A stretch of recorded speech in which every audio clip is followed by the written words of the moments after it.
carry us out of this fatal island, but, if it happen to miscarry, we may speedily get to our floats, and put to sea. I confess, that, by exposing ourselves to the fury of the waves, we run a risk of losing our lives, but, if we do, is it not better to be buried in the sea than in the entrails of this monster, who has already devoured two of us? My advice was relished, and we made floats capable of carrying 3 persons each. We returned to the palace towards evening, and the giant arrived. A little while after, we were forced to submit to see a number of our comrades roasted, but at last revenged ourselves on the brutish giant thus. After he had made an end of his cursed supper, he lay down on his back, and fell asleep. As soon as we heard him snore, footnote, it would seem the Arabian author has taken this story from Homer's Odyssey, according to his custom. 9 of the boldest among us, with myself, took each a spit, and, putting the points of them into the fire till they were burning hot, we thrust them into his eye all at once, and blinded him. The pain occasioned him to make a frightful cry, and to get up and stretch out his hands, in order to sacrifice some of us to his rage, but we ran to such places as he could not find us, and, after having sought for us in vain, he groped for the gate, and went out howling dreadfully. We went out of the palace after the giant, and came to the shore, where we had left our floats, and put them immediately into the sea. We waited till day, in order to get upon them, in case the giant came towards us with any guide of his own species, but we hoped, if he did not appear by sunrise, and give over his howling which we still heard, that he would die, and if that happened to be the case, we resolved to stay in the island, and not to risk our lives upon the floats. But day had scarcely appeared when we perceived our cruel enemy, accompanied with 2 others, almost of the same size, leading him, and a great number more coming before him with a very quick pace. When we saw this, we made no delay, but got immediately upon our floats, and rowed off from the shore. The giants, who perceived this, took up great stones, and running to the shore, entered the water up to the middle, and threw so exactly, that they sunk all the floats but that I was upon, and all my companions, except the 2 with me, were drowned. We rowed with all our might, and got out of the reach of the giants. When we got to sea, however, we were exposed to the mercy of the waves, and the winds, tossed about sometimes on one side and sometimes on another, and spent that night and the following day under a cruel uncertainty as to our fate, but next morning we had the good luck to be thrown upon an island, where we landed with much joy. We found excellent fruit there that gave us great relief, so that we pretty well recovered our strength.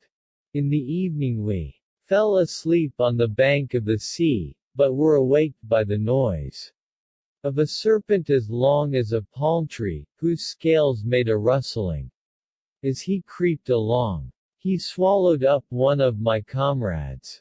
Notwithstanding his loud cries, and the efforts he made to rid himself of the serpent, which, shaking him several times against the ground, crushed him, and we could hear him gnaw and tear the poor wretch's bones, when we had fled at a great distance from him. Next day we saw the serpent again, to our great terror, when I cried out, "O heaven, to what dangers are we exposed?" We rejoiced yesterday at our having escaped from the cruelty of a giant, and the rage of the waves, and now are fallen into another danger equally as terrible. As we walked about, we saw a large tall tree, upon which we intended to pass the following night for our security, and, having satisfied our hunger with fruit, we mounted it.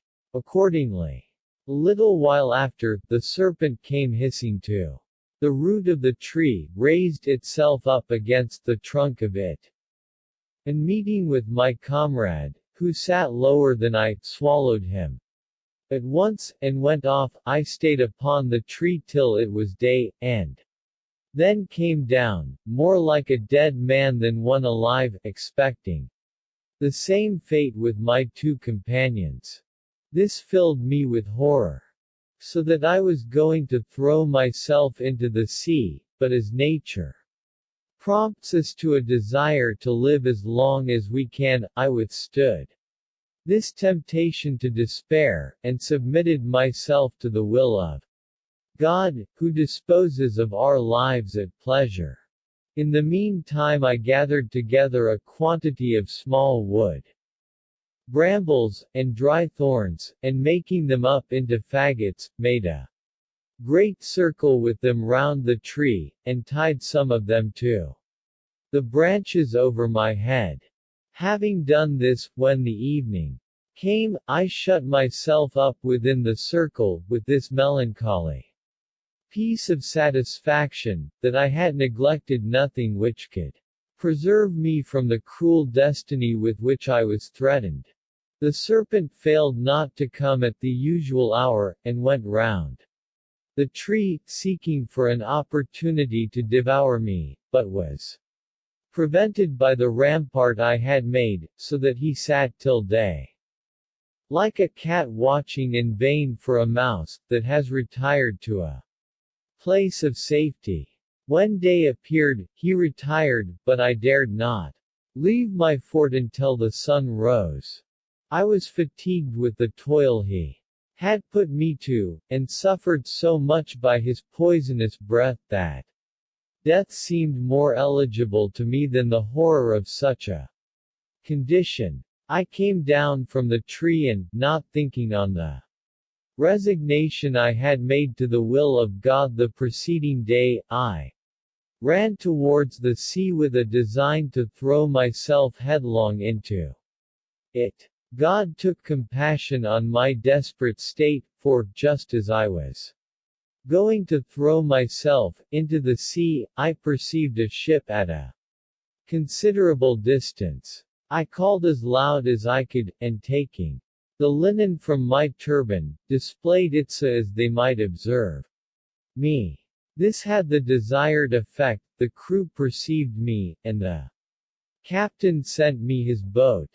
As soon as I came on board, the merchants and seamen flocked about me to learn how I came into that desert island, and after I had told them all that befell me, the oldest among them said to me, they had several times heard of the giants that dwelt in that island, that they were cannibals, and ate men raw as well as roasted. As to the serpents, they added, that there were abundance in the isle, that they hid themselves by day, and came abroad at night. After having testified their joy at my escaping so many dangers, they brought me the best of what they had to eat, and the captain, seeing that I was in rags, was so generous as to give me one of his own suits. We were at sea for some time, touched at several islands, and at last landed at that of Salabat, where grows sanders, a wood of great use in physic. We entered the port, and came to anchor. The merchants began to unload their goods, in order to sell or exchange them. In the meantime the captain came to me, and said, Brother, I have here a parcel of goods that belonged to a merchant, who sailed some time on board this ship, and he being dead, I designed to dispose of them for the benefit of his heirs, when I know them. The bales he spoke of lay on the deck, and showing them to me, he says, there are the goods, I hope you will take care to sell them, and you shall have factorage. I thanked him for giving me an opportunity to employ myself, because I hated to be idle. The clerk of the ship took an account of all the bales, with the names of the merchants to whom they belonged, and when he asked the captain in whose name he should enter those, he gave me the charge of enter them, says the captain, in the name of Sindbad the sailor. I could not hear myself named without some emotion, and looking steadfastly on the captain, I knew him to be the person who, in my second voyage, had left me in the island, where I fell asleep by a brook, and set sail without me, or sending to sea for me. But I could not remember him at first, he being so much altered since I saw him. As for him, who believed me to be dead, I could not wonder at his not knowing me. But captain, says I, was the merchant's name too, whom those bales belonged, Sindbad? Yes, replies he, that was his name. He came from Baghdad, and embarked on board my ship at Balsora. One day when we landed at an island to take in water and other refreshments, I know not by what mistake, I set sail, without observing that he did not re-embark with us, neither I nor the merchants perceived it till 4 hours after. We had the wind in our stern, and so fresh a gale, that it was not then possible for us to tack about for him. You believe him then to be dead, said I. Certainly, answered he. No, captain, said I, look upon me, and you may know that I am Sindbad, whom you left in the desert island. I fell asleep by a brook, and, when I awaked, I found all the company gone. At these words the captain looked steadfastly upon me, and, having considered me attentively, knew me at last, embraced me, and said, God be praised that fortune has supplied my defect. There are your goods, which I always took care to preserve, and to make the best of them at every port where I touched. I restore them to you, with the profit I have made on them. I took them from him, and at the same time acknowledged how much I owed to him. From the Isle of Salabat we went to another, where I furnished myself with cloves, cinnamon, and other spices. As we sailed from the island, we saw a tortoise that was 20 cubits in length and breadth. We observed also a fish which looked like a crow, and gave milk, and its skin is so hard that they usually make bucklers of it. I saw another which had the shape and color of a camel.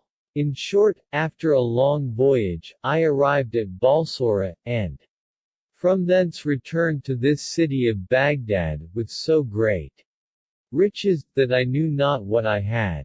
I gave a great deal to the poor, and added another great estate to those I had already.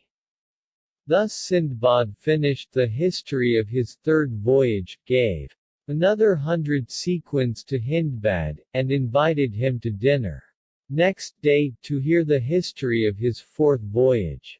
Hindbad and the company retired, and next day when they returned, Sindbad, after dinner, continued the relation of his adventures.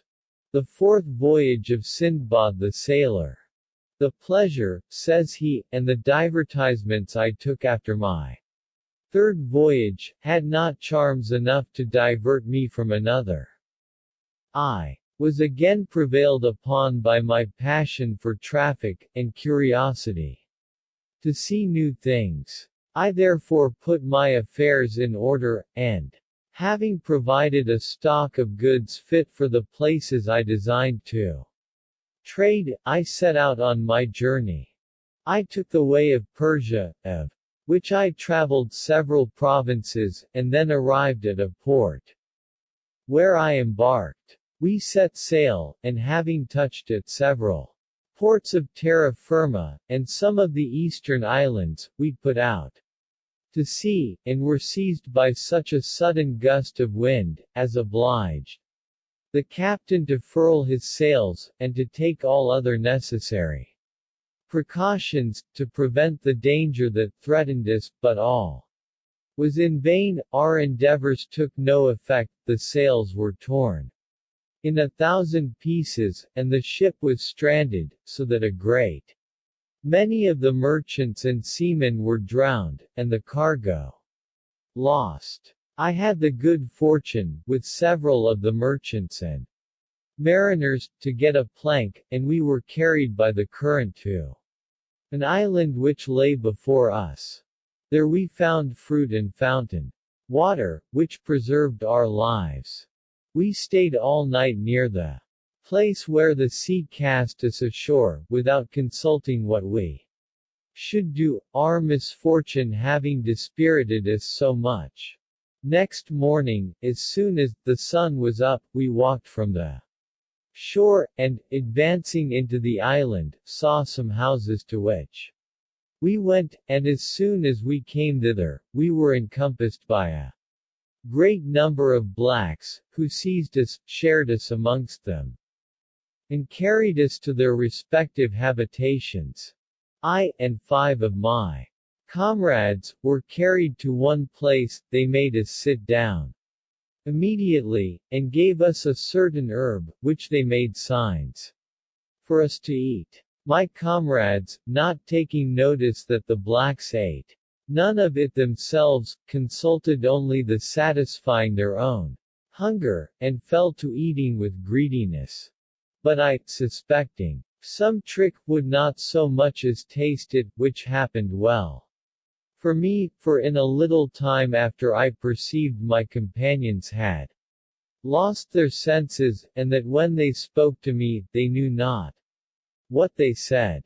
The blacks filled us afterwards with rice, prepared with oil of cocoas, and my comrades, who had lost their reason, ate of it greedily. I ate of it also, but very sparingly. The blacks gave us that herb at first on purpose to deprive us of our senses, that we might not be aware of the sad destiny prepared for us, and they gave us rice on purpose to fatten us. For, being cannibals, their design was to eat us as soon as we grew fat.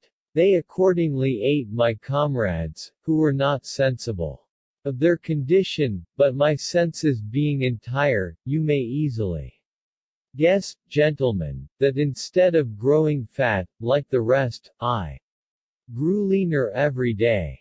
The fear of death, under which I labored, turned all my food into poison. I fell into a languishing distemper, which proved my safety, for the blacks having killed and eaten my companions, seeing me to be withered, lean, and sick, deferred my death till another time. Meanwhile I had a great deal of liberty, so that there was scarcely any notice taken of what I did, and this gave me an opportunity one day to get at a distance from the houses, and to make my escape. An old man who saw me, and suspected my design, called to me as loud as he could to return, but, instead of obeying him, I redoubled my pace, and quickly got out of sight. At that time there was none but an old man about the houses, the rest being abroad, and not to come home till night, which was pretty usual with them. Therefore, being sure that they could not come time enough to pursue me, I went on till night, when I stopped to rest a little, and to eat some of the provisions I had taken care of, but I speedily set forward again, and traveled 7 days, avoiding those places which seemed to be inhabited, and lived for the most part upon cocoa nuts, which served me both for meat and drink.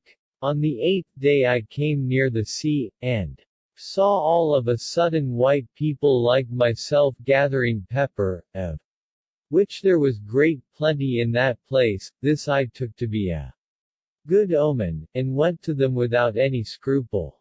The people who gathered pepper came to meet me, and, as soon as they saw me, asked me in Arabic, who I was, and whence I came. I was overjoyed to hear them speak in my own language, and willingly satisfied their curiosity by giving them an account of my shipwreck, and how I fell into the hands of the blacks. Those blacks replied, "They eat men, but by what miracle did you escape their cruelty?" I told them the same story I now told you, at which they were wonderfully surprised. I stayed with them till they had gathered their quantity of pepper, and then sailed with them to the island from whence they came. They presented me to their king, who was a good prince. He had the patience to hear the relation of my adventures, which surprised him, and he afterwards gave me clothes, and commanded care to be taken of me. The island was very well peopled, plentiful of everything, and the capital was a place of great trade.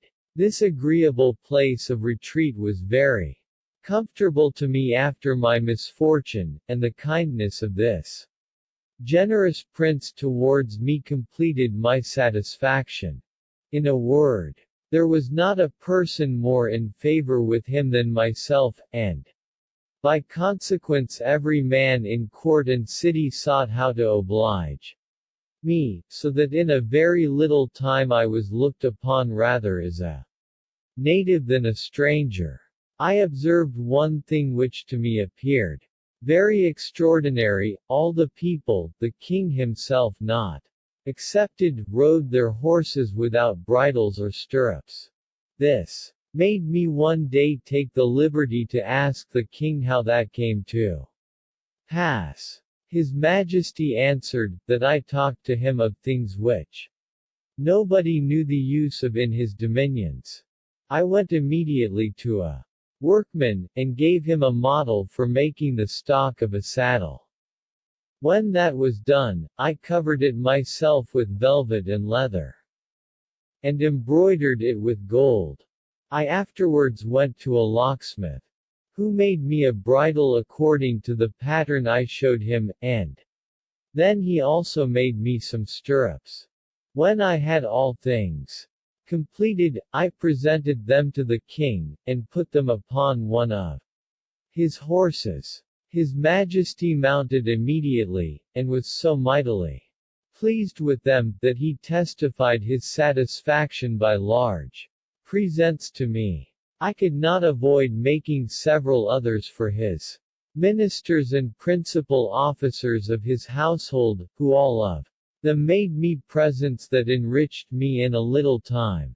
I also made for the people of quality in the city, so that I gained great reputation and regard from everybody. As I made my court very exactly to the king, he says to me one day, "Sindbad, I love thee, and all my subjects, who know thee, treat thee according to my example. I have one thing to demand of thee, which thou must grant." "Sir," answered I, "there is nothing but what I will do as a mark of my obedience to your Majesty, whose power over me is absolute. I have a mind thou shouldst marry," replies he, "that thou mayest stay in my dominions, and think no more of thy own country." I dared not resist the prince's will, and he gave me one of the ladies of his court, a noble, beautiful, chaste, and rich lady. The ceremonies of marriage being over, I went and dwelt with the lady, and for some time we lived in perfect harmony. I was not, however, very well satisfied with my condition, and therefore designed to make my escape on the first occasion, and to return to Baghdad, which my present establishment, however advantageous, could not make me forget. While I was thinking on this, the wife of one of my neighbors with whom I had contracted a very strict friendship, fell sick and died. I went to see and comfort him in his affliction, and, finding him swallowed up with sorrow, I said to him as soon as I saw him, God preserve you, and grant you a long life. Alas! Replies he, how do you think I should obtain that favor you wish me? I have not above an hour to live. Pray, says I, do not entertain such a melancholy thought, I hope it will not be so, but that I shall enjoy your company for many years. I wish you, says he, a long life, but for me, my days are at an end, for I must be buried this day with my wife.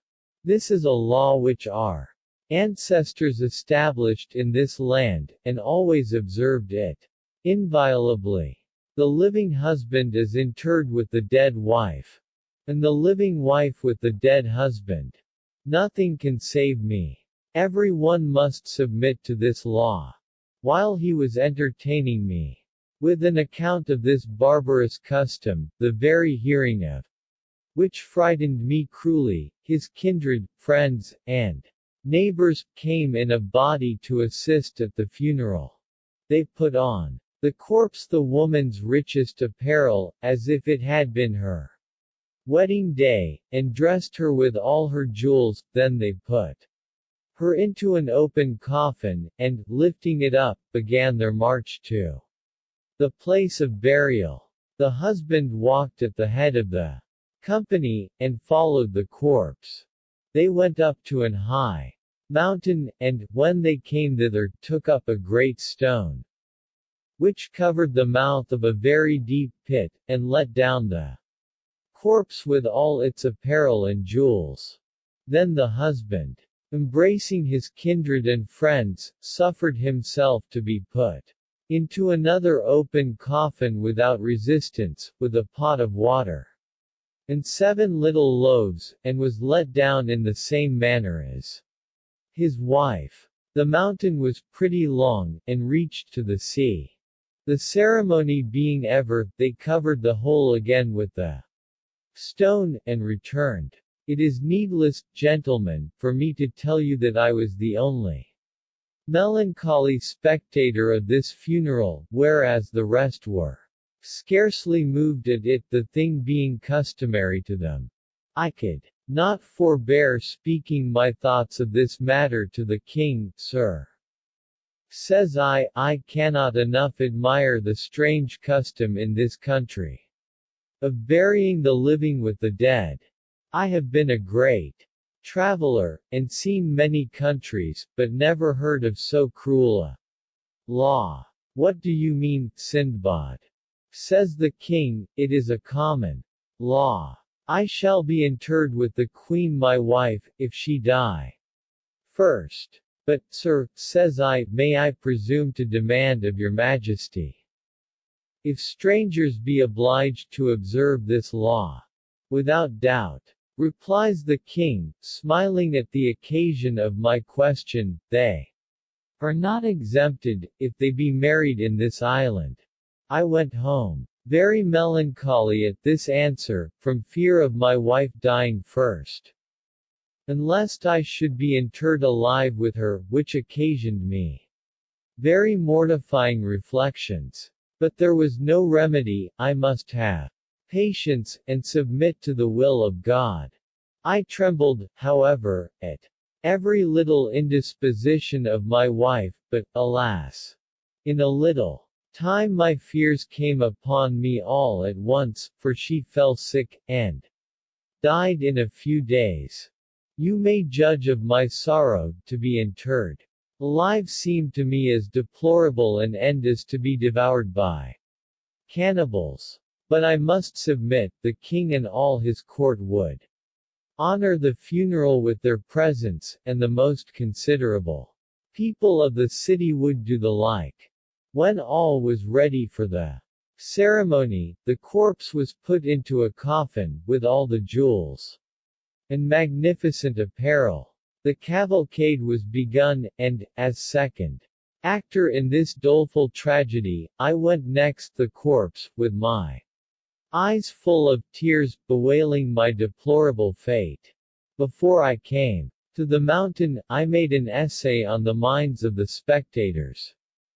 I addressed myself to the king in the first place, and then to all those who were round me, and, bowing before them to the earth, to kiss the border of their garments, I prayed them to have compassion upon me. Consider, said I, that I am a stranger, and ought not to be subject to this rigorous law, and that I have another wife and children in my own country. Footnote, he was a Mohammedan, and this sect allows polygamy. It was to no purpose for me to speak thus, for no soul was moved at it. On the contrary, they made haste to let down my wife's corpse into the pit, and put me down the next moment in an open coffin, with a vessel full of water, and 7 loaves. In short, the fatal ceremony being performed, they covered up the mouth of the pit. Notwithstanding the excess of my grief, and my lamentable cries, as I came near the bottom, I discovered, by help of the little light that came from above, the nature of this subterraneous place. It was a vast long cave, and might be about 50 fathoms deep. I immediately felt an insufferable stench, proceeding from the multitude of dead corpses which I saw on the right and left. Nay, I fancied that I heard some of them sigh out their last.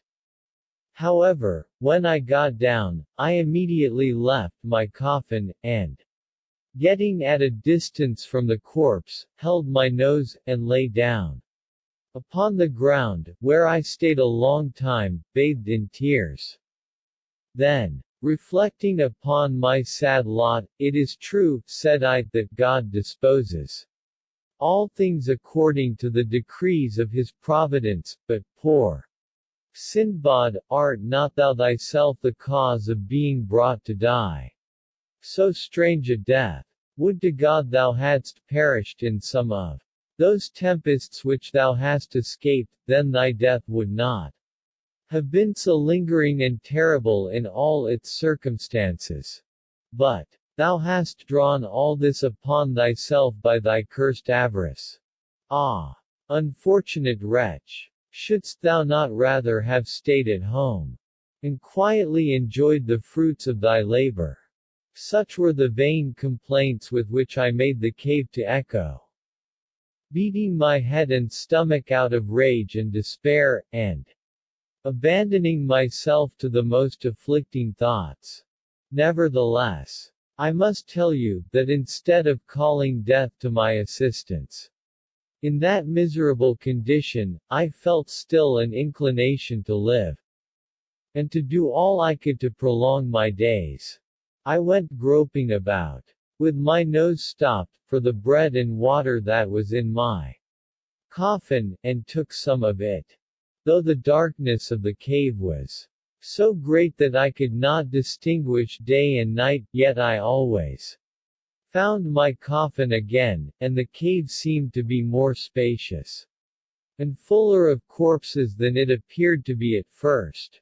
I lived for some days upon my bread and water, which being all spent, at last I prepared for death. As I was thinking of death, I heard the stone lifted from the mouth of the cave, and immediately the corpse of a man was let down. When men are reduced to necessity, it is natural for them to come to extreme resolutions. While they let down the woman, I approached the place where her coffin was to be put, and as soon as I perceived they were covering the mouth of the cave, I gave the unfortunate wretch 2 or 3 great blows over the head with a large bone that I found, which stunned, or, to say the truth, killed her. I committed this horrid action merely for the sake of the bread and water that were in her coffin, and thus I had provisions for some days more. When that was spent, they let down another dead woman, and a living man. I killed the man in the same manner, and, as good luck would have it for me, there was then a sort of mortality in the town, so that by this means I did not want for provisions. One day, as I had dispatched another woman, I heard something walking, and blowing or panting as it walked. I advanced towards that side from whence I heard the noise, and, upon my approach, the thing puffed and blew harder, as if it had been running away from me. I followed the noise, and the thing seemed to stop. Sometimes, but always fled and blew as I approached. I followed it so long and so far, that at last I perceived a light. Resembling a star, I went on towards the light, and sometimes lost sight of it, but always found it again, and at last discovered that it came through a hole in the rock, large enough for a man to get out at. Upon this, I stopped for some time to rest myself, being much fatigued with pursuing this discovery so fast. Afterwards, coming up to the hole, I went out at it, and found myself upon the banks of the sea. I leave you to guess it. The excess of my joy, it was such, that I could scarcely persuade myself of its being real.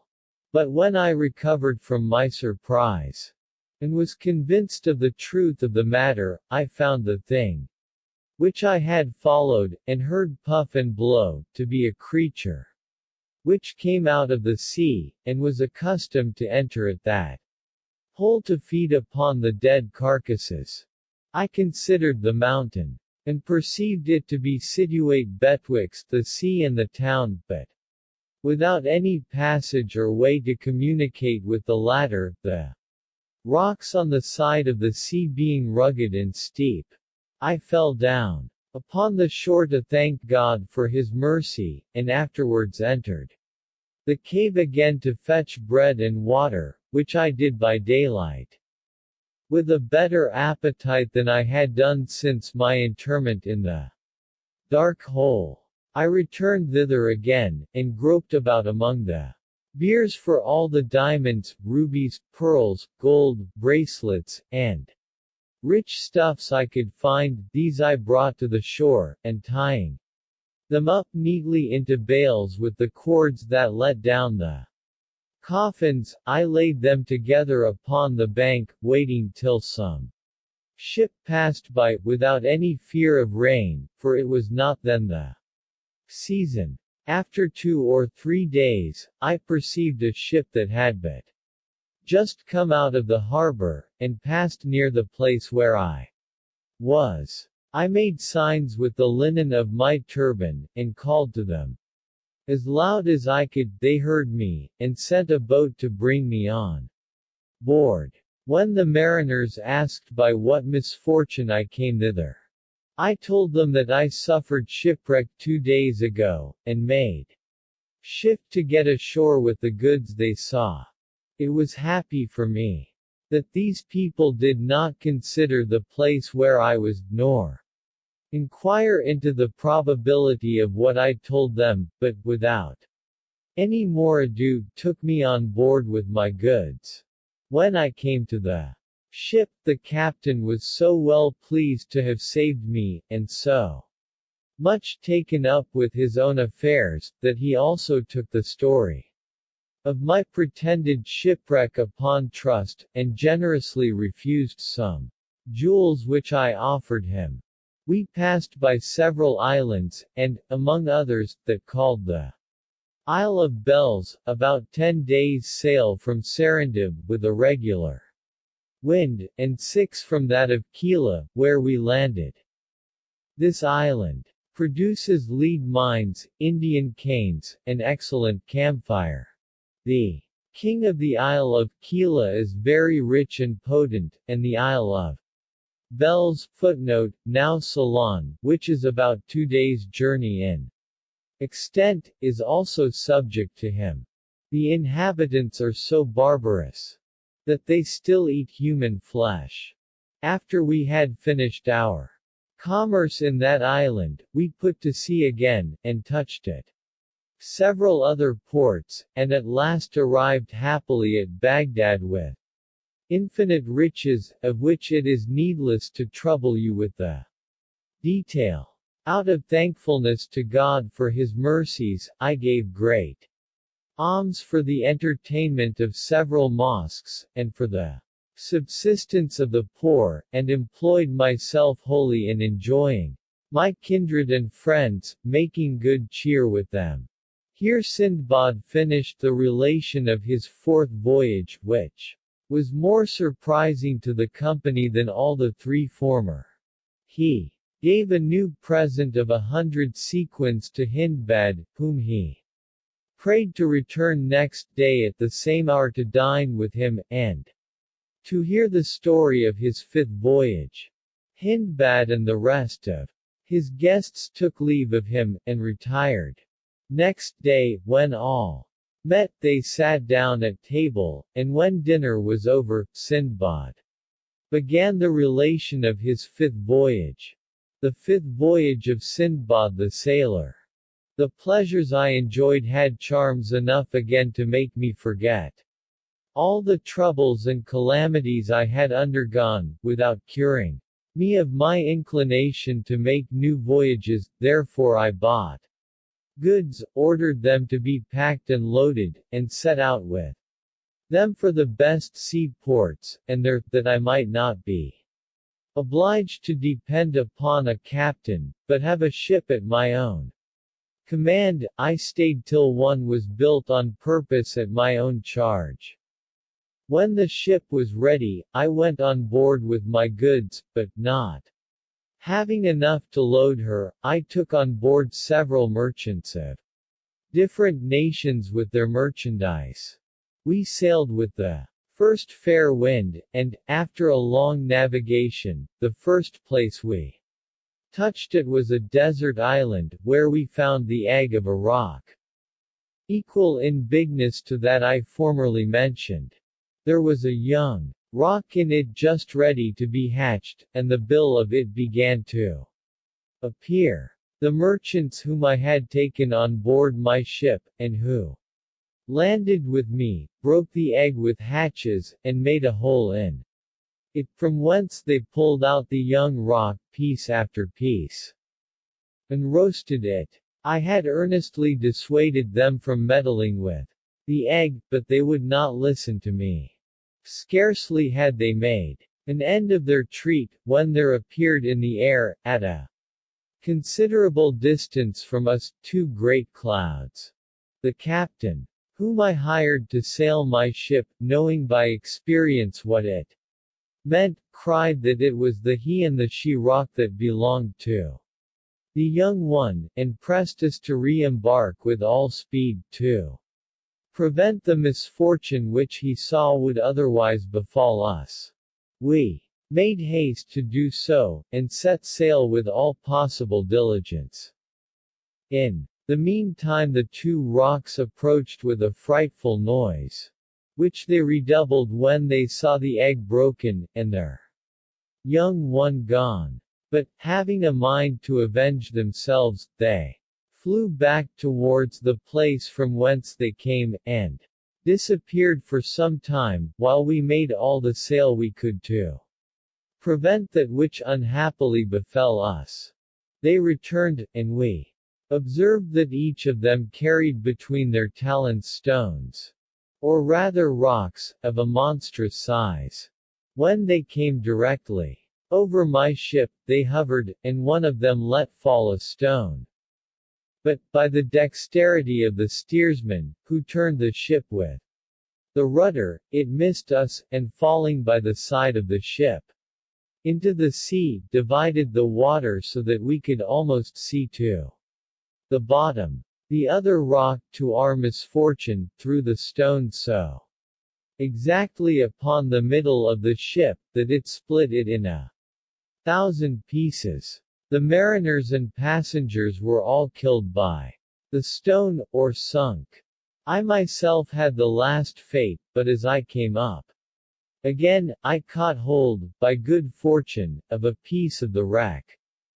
And swimming sometimes with one hand, and sometimes with the other, but always holding fast my board, the wind and the tide being for me, I came to an island whose banks were very steep. I overcame that difficulty, however, and got ashore. I sat down upon the grass to recover myself a little from my fatigue, after which I got up, and went into the island to view it. It seemed to be a delicious garden. I found trees everywhere, some of them bearing green, and others ripe fruits, and streams of fresh, pure water, with pleasant windings and turnings. I ate the fruits, which I found excellent, and drank of the water, which was very pleasant. Night being come, I lay down upon the grass, in a place convenient enough, but I could not sleep an hour at a time, my mind being disturbed with the fear of being alone in so desert a place. Thus I spent the best part of the night in fretting and reproaching myself for my imprudence in not staying at home, rather than undertake this last voyage.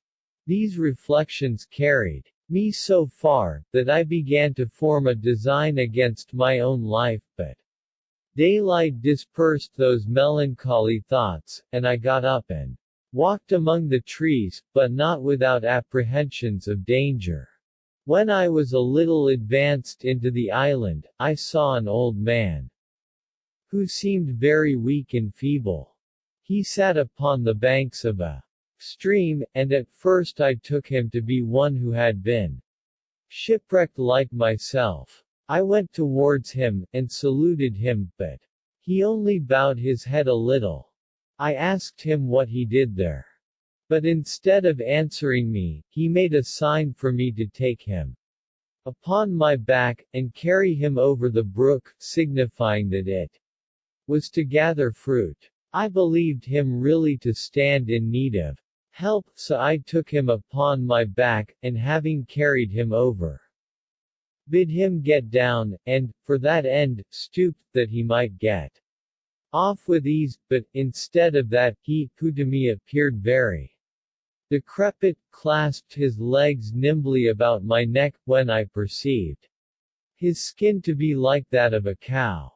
He sat astride me upon my shoulders, and held my throat so straight, that I thought he would have strangled me, the fright of which made me faint away and fall down. Notwithstanding my fainting, the ill-natured old fellow kept fast about my neck, but opened his legs a little to give me some time to recover my breath.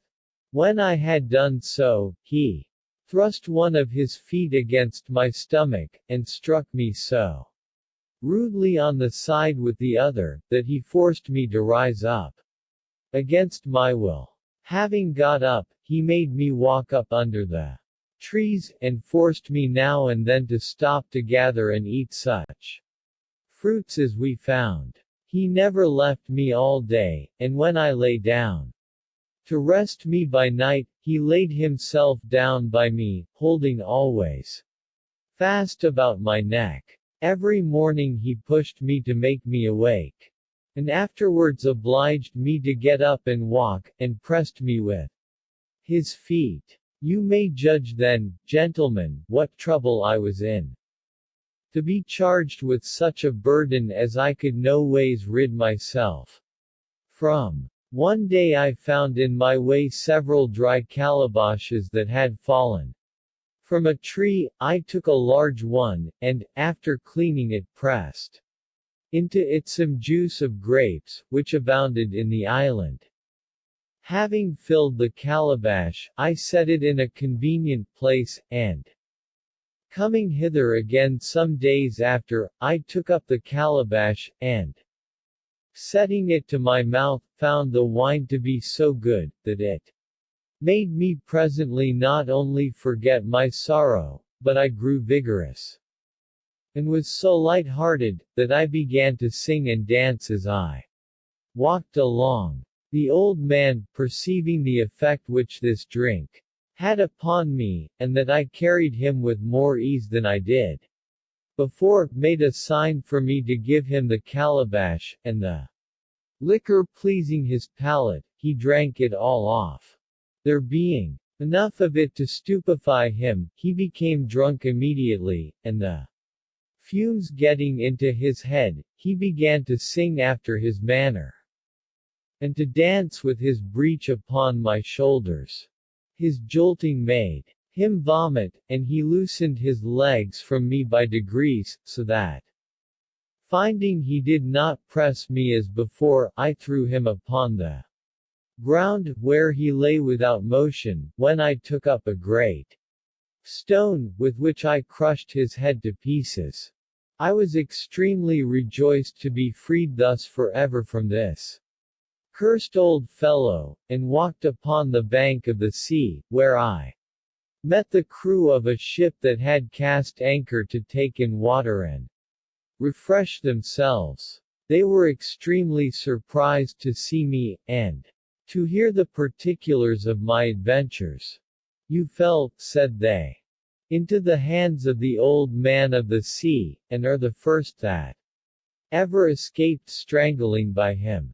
He never left those he had once made himself master of till he destroyed them, and he has made this island famous by the number of men he has slain, so that the merchants and mariners who landed upon it dared not to advance into the island but in numbers together.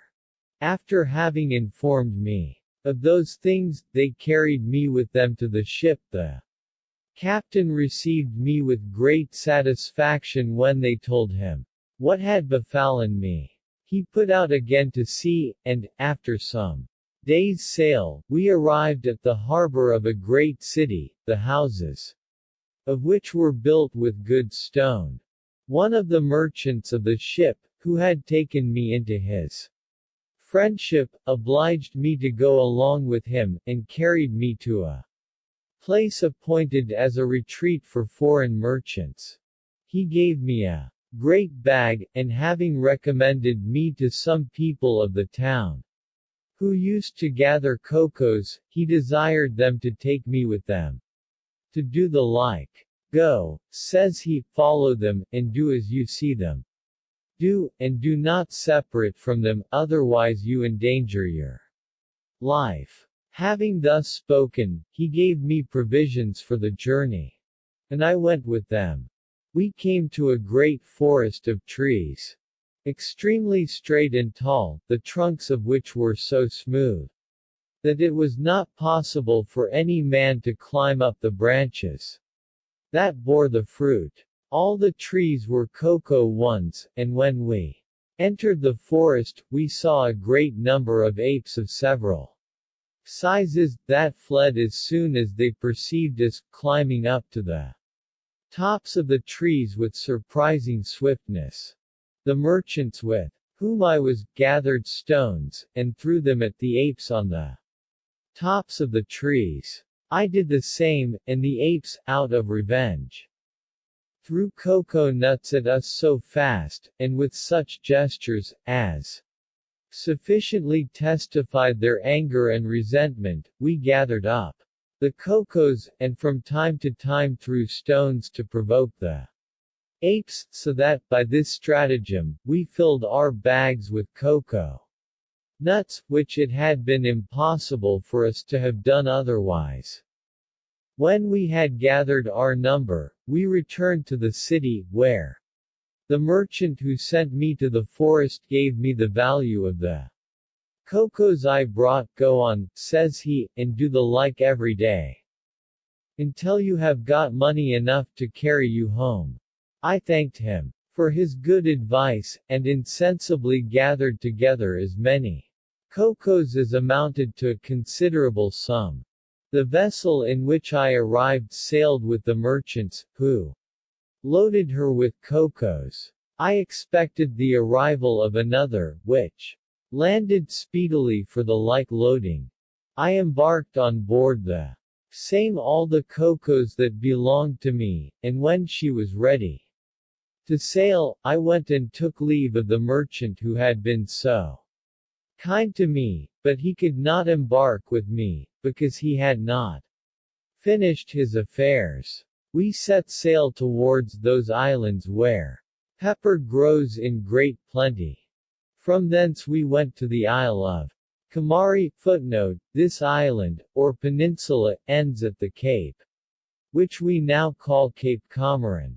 It is also called Comorin, Comor, where the best kind of wood of aloes grows, and whose inhabitants have made it an inviolable law to themselves to drink no wine, nor to suffer any place of debauch. I exchanged my cocoas in these two islands for pepper and wood of aloes, and went with other merchants of pearl fishing. I hired divers, who fetched me up those that were very large and pure. I embarked joyfully in a vessel that happily arrived at Balsora. From thence I returned to Baghdad, where I made vast sums of my pepper, wood of aloes, and pearls. I gave the 10th of my gains in alms, as I had done upon my return from other voyages, and endeavored to ease myself from my fatigues by diversions of all sorts. When Sindbad had finished his story, he ordered 100 sequins to Hindbad, who retired with all the other guests, but next day the same company returned to dine with rich Sindbad, who, after having treated them as formerly, demanded audience, and gave the following account of his sixth voyage. The sixth voyage of Sindbad the sailor. Gentlemen, says he, you long, without doubt, to know how, after being shipwrecked 5 times, and escaping so many dangers, I could resolve again to try my fortune, and expose myself to new hardships. I am astonished at it myself when I think on it, and must certainly have been induced to it by my stars. But, be that as it will, after a year's rest I prepared for a 6th voyage. Notwithstanding the prayers of my kindred and friends, who did all that was possible to prevent me. Instead of taking my way by the Persian Gulf, I traveled once more through several provinces of Persia and the Indies, and arrived at a seaport, where I embarked on board a ship, the captain of which was resolved on a long voyage. It was very long, indeed, but at the same time so unfortunate, that the captain and pilot lost their course, so that they knew not where they were. They found it at last, but we had no ground to rejoice.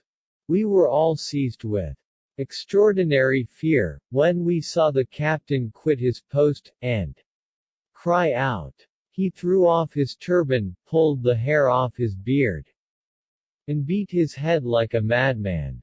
We asked him the reason, and he answered, that he was in the most dangerous place in all the sea.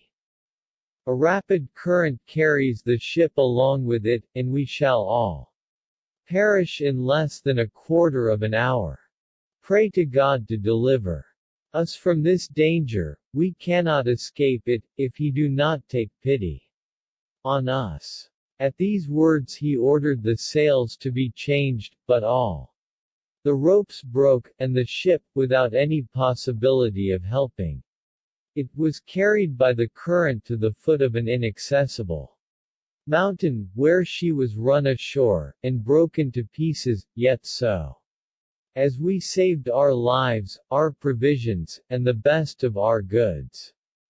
This being over, the captain says to us, God has now done what he pleased, we may every man dig our grave here, and bid the world adieu, for we are all in so fatal a place, that none shipwrecked here did ever return to their homes again.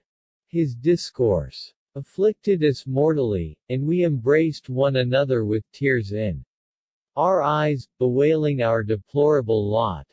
The mountain at the foot of which we were cast, was the coast of A very long and large island. This coast was covered over with wrecks, and, by the vast number of men's bones we saw everywhere, and which filled us with horror, we concluded that abundance of people had died there. It is also incredible to tell what a quantity of goods and riches we found cast ashore there. All those objects served only to augment our grief. While, in all other places, rivers run from their channels into the sea, here a great river of fresh water runs out of the sea into a dark cave, whose entrance is very high and large. What is most remarkable in this place is that the stones of the mountain are of crystal, rubies, or other precious stones. Here also is a sort of fountain of pitch or bitumen that runs into the sea, which the fishes swallow, and then vomit up again turned into ambergris. This the waves throw upon the beach in great quantities. Here grow also trees, most of which are wood of aloes, equal to those of Kamari. To finish the description of this place, which may well be called the Gulf, as nothing ever returns from it, it is not possible for ships to get off from it when once they come within ft. certain distance of it. If they be driven thither by a wind from the sea, the wind and the current ruin them, and if they come into it when a land wind blows, which might seem to favor their getting out again, the height of the mountain stops the wind, and occasions a calm, so that the force of the current drives them ashore, where they are broken in pieces, as ours was, and what completes the misfortune, there is no possibility of getting to the top of the mountain, or getting out in any manner of way. We continued upon the shore like men out of their senses, and expected death every day. At first we divided our provisions as equally as we could, so that every one lived a longer or shorter time, according to his temperance, and the use he made of his provisions. Those who died first were interred by the rest, and, for my part, I paid the last duty to all my companions.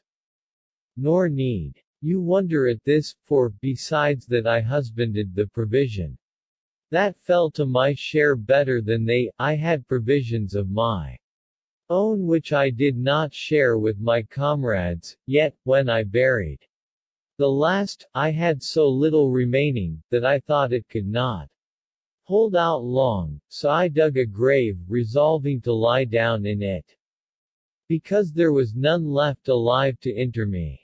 I must confess to you, at the same time, that, while I was thus employed, I could not but reflect upon myself as the cause of my own ruin, and repented that I had ever undertaken this last voyage. Nor did I stop at reflections only, but had well nigh hastened my own death, and began to tear my hands with my teeth. But it pleased God once more to take compassion on me, and put it in my mind to go to the bank of the river which ran into the great cave, where, considering the river with great attention, I said to myself, this river, which runs thus under the ground, must come out somewhere or other. If I make a float, and leave myself to the current, it will bring me to some inhabited country, or drown me. If I be drowned, I lose nothing, but only change one kind of death for another, and if I get out of this fatal place, I shall not only avoid the fate of my comrades, but perhaps find some new occasion of enriching myself. Who knows but fortune waits, upon my getting off this dangerous shelve, to compensate my shipwreck with usury. After this, I immediately went to work on a float. I made it of good large pieces of timber and cables, for I had choice of them, and tied them together so strong, that I had made a very solid little float. When I had finished it, I loaded it with some bales of rubies, emeralds, ambergris, rock crystal, and rich stuffs. Having balanced all my cargo exactly, and fastened them well to the float, I went on board it with 2 little oars that I had made, and leaving it to the course of the river, I resigned myself to the will of God. As soon as I came into the cave, I lost all light, and the stream carried me I knew not whither. Thus I sailed some days in perfect darkness, and once found the arch so low, that it almost broke my head, which made me very cautious afterwards to avoid the like danger. All this while I ate nothing but what was just necessary to support nature, yet, notwithstanding this frugality, all my provisions were spent. Then a pleasant sleep seized upon me. I cannot tell how long it continued, but when I awaked, I was surprised to find myself in the middle of a vast country, on the brink of a river, where my float was tied amidst a great number of Negroes. I got up as soon as I saw them, and saluted them. They spoke to me, but I did not understand their language. I was so transported with joy, that I knew not whether I was asleep or awake, but being persuaded that I was not asleep, I recited the following words in Arabic aloud: Call upon the Almighty, and He will help thee. Thou needest not perplex thyself about anything else. Shut thine eyes, and, while thou art asleep, God will change thy bad fortune into good. One of the blacks who understood Arabic, hearing me speak thus, came towards me, and said, Brother, do not be surprised at us, we are inhabitants of this country, and came hither today to water our fields, by digging little canals from this river, which comes out of the neighboring mountain. We perceived something floating upon the water, went speedily to see what it was, and perceiving your float, one of us swam into the river, and brought it hither, where we fastened it as you see until you should awake. Pray tell us your history, for it must be extraordinary. How did you venture yourself into this river, and whence did you come? I begged of them first to give me something to eat, and then I would satisfy their curiosity. They gave me several sorts of food, and when I had satisfied my hunger, I gave them a true account of all that had befallen me, which they listened to with admiration. As soon as I had finished my discourse, they told me by the person who spoke Arabic, and interpreted to them what I said, that it was one of the most surprising stories they ever heard, and that I must go along with them, and tell it to their king myself, for the thing was too extraordinary to be told by any other than the person to whom it happened. I told them I was ready to do whatever they pleased. They immediately sent for a horse, which was brought them in a little time, and having made me get up upon him, some of them walked before me to show me the way, and the rest took my float and cargo, and followed me. We marched thus all together, till we came to the city of Serendib. For it was in that island where I landed. The blacks presented me to their king. I approached his throne, and saluted him as I used to do the kings of the Indies, that is to say, I prostrated myself at his feet, and kissed the earth. The prince ordered me to rise up, received me with an obliging air, and made me come and sit down near him. He first asked me my name. I answered, They call me Sindbad the sailor, because of the many voyages I had undertaken, and that I was a citizen of Baghdad. But, replies he, how came you into my dominions, and from whence came you last? I concealed nothing from the king, I told him all that I have now told you, and his majesty was so surprised and charmed with it that he commanded my adventures to be written in letters of gold, and laid up in the archives of the kingdom. At last my float was brought to him, and the bales opened in his presence. He admired the quantity of wood of aloes and ambergris, but above all, the rubies and emeralds, for he had none in his treasury that came near them. Observing that he looked on my jewels with pleasure, and viewed the most remarkable among them, one after another, I fell prostrate at his feet, and took the liberty to say to him, Sir, not only my person is at your Majesty's service, but the cargo of the float, and I would beg of you to dispose of it as your own.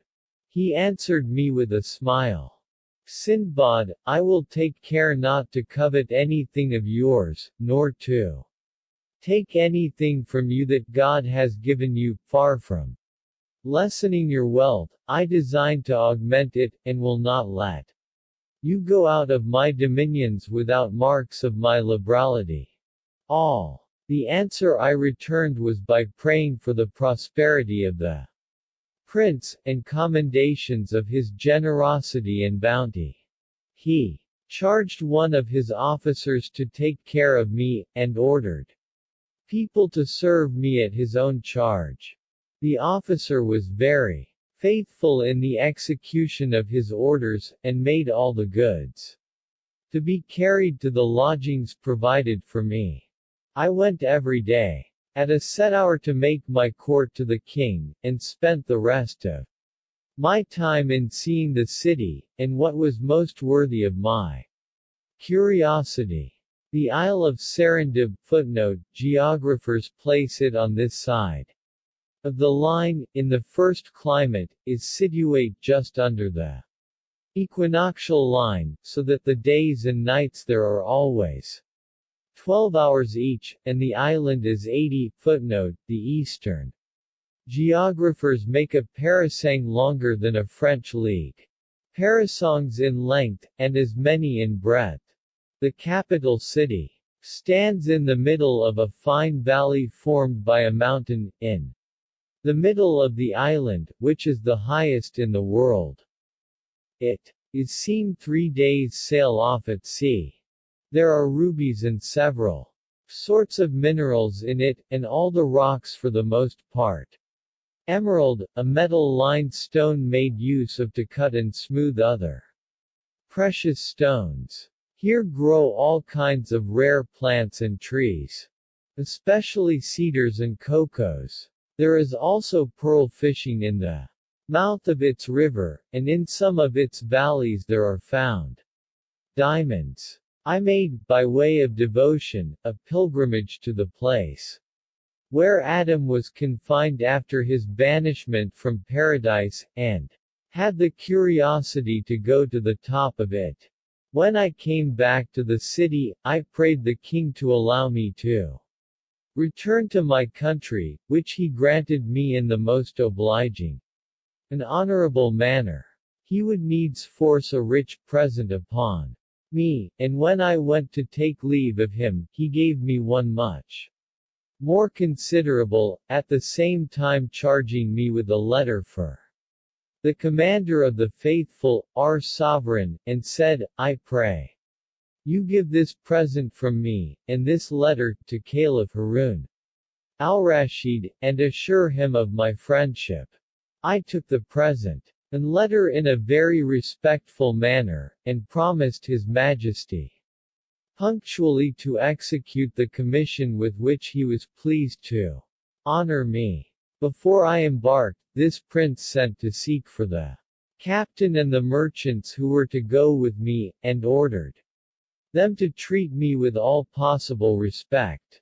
The letter from the king of Serendib was written on the skin of a certain animal of great value, because of its being so scarce, and of a yellowish color. The characters of this letter were of azure, and the contents thus: the King of the Indies, before whom march 100 elephants, who lives in a palace that shines with 100,000 rubies, and who has in his treasury 20,000 crowns, enriched with diamonds, to Caliph Harun al-Rashid. Though the present which we send you be inconsiderable, receive it, as a brother and a friend, in consideration of the hearty friendship which we bear you, and of which we are willing to give you proof. We desire the same part in your friendship, considering that we believe it to be our merit, being of the same dignity with yourself. We conjure you thus in the quality of a brother. Adieu. The present consisted, in the first place, of one single ruby made into a cup, about half a foot high, an inch thick, and filled with round pearls of half a dram each. 2. Of the skin of a serpent, whose scales were as large as an ordinary piece of gold, and had the virtue to preserve from sickness those who lay upon it. 3. In 50,000 drams of the best wood of aloes, with 30 grains of camphire as big as pistachios. And 4. A female slave of ravishing beauty, whose apparel was covered with jewels. The ship set sail, and, after a very long and successful navigation, we landed at Balsora, from whence I went to Baghdad, where the first thing I did was to acquit myself of my commission. I took the King of Serendib's letter, continued Sindbad, and went to present myself at the gate of the commander of the faithful, followed by the beautiful slave, and such of my own family as carried the presents. I gave an account of the reason of my coming, and was immediately conducted to the throne of the Caliph. I made my reverence by prostration, and, after a short speech, gave him the letter and present. When he had read what the King of Serendib wrote to him, he asked me if that prince was really so rich and potent as he had said in his letter.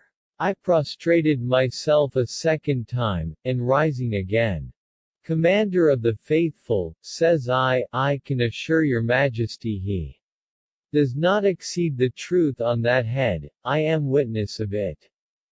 There is nothing more capable of raising a man's admiration than the magnificence of his palace. When the prince appears in public, he has a throne fixed on the back of an elephant, and marches betwixt two ranks of his ministers, favorites, and other people of his court. Before him, upon the same elephant, an officer carries a golden lance in his hand, and behind the throne there is another, who stands upright, with a column of gold, on the top of which there is an emerald half a foot long, and an inch thick. Before him there marches a guard of 1,000 men clad in cloth of gold and silk, and mounted on elephants richly caparisoned.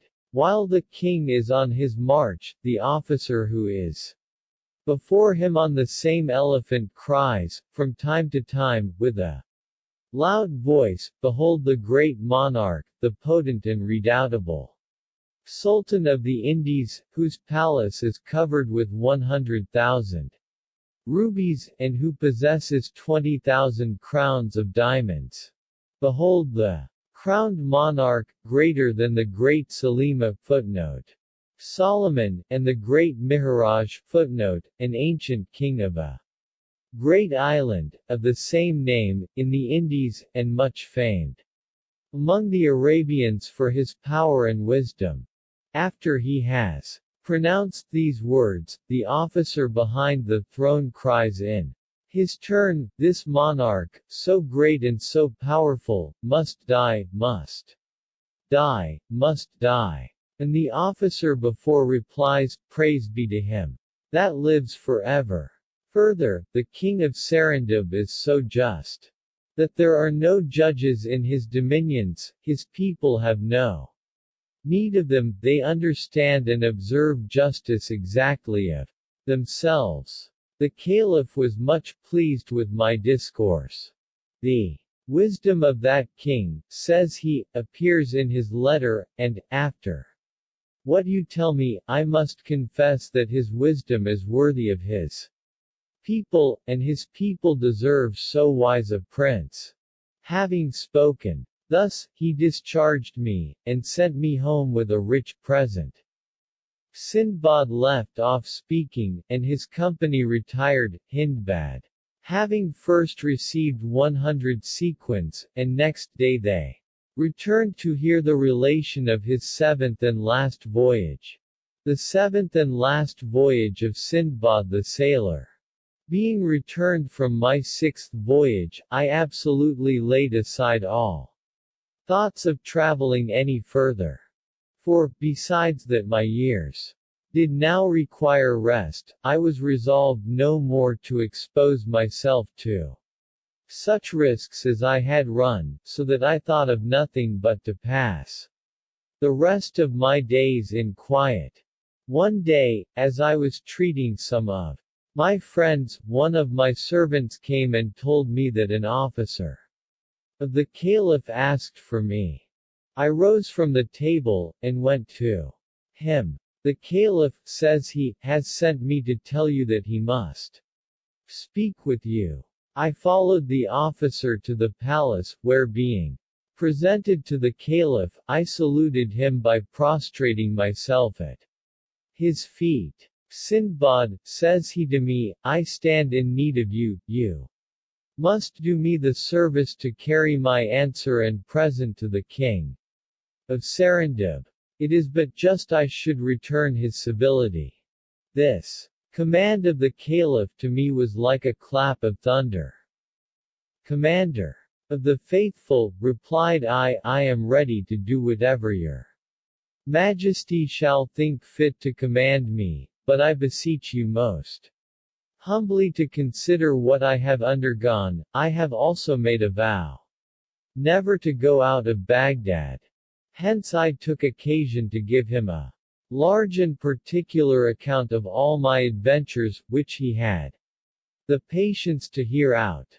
As soon as I had finished, I confess, says he, that the things you tell me are very extraordinary, yet you must, for my sake, undertake this voyage which I propose to you. You have nothing to do but to go to the Isle of Serendib and deliver the commission which I give you. After that, you are at liberty to return. But you must go, for you know it would be indecent, and not suitable to my dignity, to be indebted to the king of the island. Perceiving that the caliph insisted upon it, I submitted, and told him that I was willing to obey. He was very well pleased at it, and ordered me 1,000 sequins for the charge of my journey. I prepared for my departure in a few days, and as soon as the caliph's letter and present were delivered to me, I went to Balsora, where I embarked, and had a very happy voyage. I arrived at the Isle of Serendib, where I acquainted the king's ministers with my commission, and prayed them to get me a speedy audience. They did so, and I was conducted to the palace in an honorable manner, where I saluted the king by prostration, according to custom. The prince knew me immediately, and testified very great joy to see me. O Sindbad, says he, you are welcome. I swear to you I have many times thought of you since you went hence. I bless the day upon which we see one another once more. I made my compliment to him, and, after having thanked him for his kindness to me, I delivered him the caliph's letter and present, which he received with all imaginable satisfaction. The caliph's present was a complete set of cloth of gold, valued at 1,000 sequins, 50 robes of rich stuff, 100 others of white cloth, the finest of Cairo, Suez, footnote, a port on the Red Sea, Kusa, footnote, a town of Arabia, and Alexandria, a royal crimson bed, with a second of another fashion, a vessel of agate, broader than deep, of an inch thick, and half a foot wide, the bottom of which represented, in base relief, a man with one knee on the ground, who held a bow and arrow, ready to let fly at a lion. He sent him also a rich table, which, according to tradition, belonged to the great Solomon. The Caliph's letter was as follows: Greeting, in the name of the Sovereign Guide of the Right Way, to the potent and happy Sultan. From Abdallah Harun al-Rashid, whom God hath set in the place of honor after his ancestors of happy memory. We received your letter with joy, and send you this from the council of our port, the garden of superior wits. We hope, when you look upon it, you will find our good intention, and be pleased with it. Adieu. The king of Serendib was mightily pleased that the caliph answered his friendship. A little time after this audience, I solicited leave to depart, and obtained the same with much difficulty. I got it, however, at last, and the king, when he discharged me, made me a very considerable present. I embarked immediately to return to Baghdad, but had not the good fortune to arrive there as I hoped. God ordered it otherwise, for 3 or 4 days after my departure, we were attacked by corsairs, who easily seized upon our ship, because it was no vessel of force. Some of the crew offered resistance, which cost them their lives. But for me and the rest, who were not so imprudent, the corsairs saved us on purpose to make slaves of us.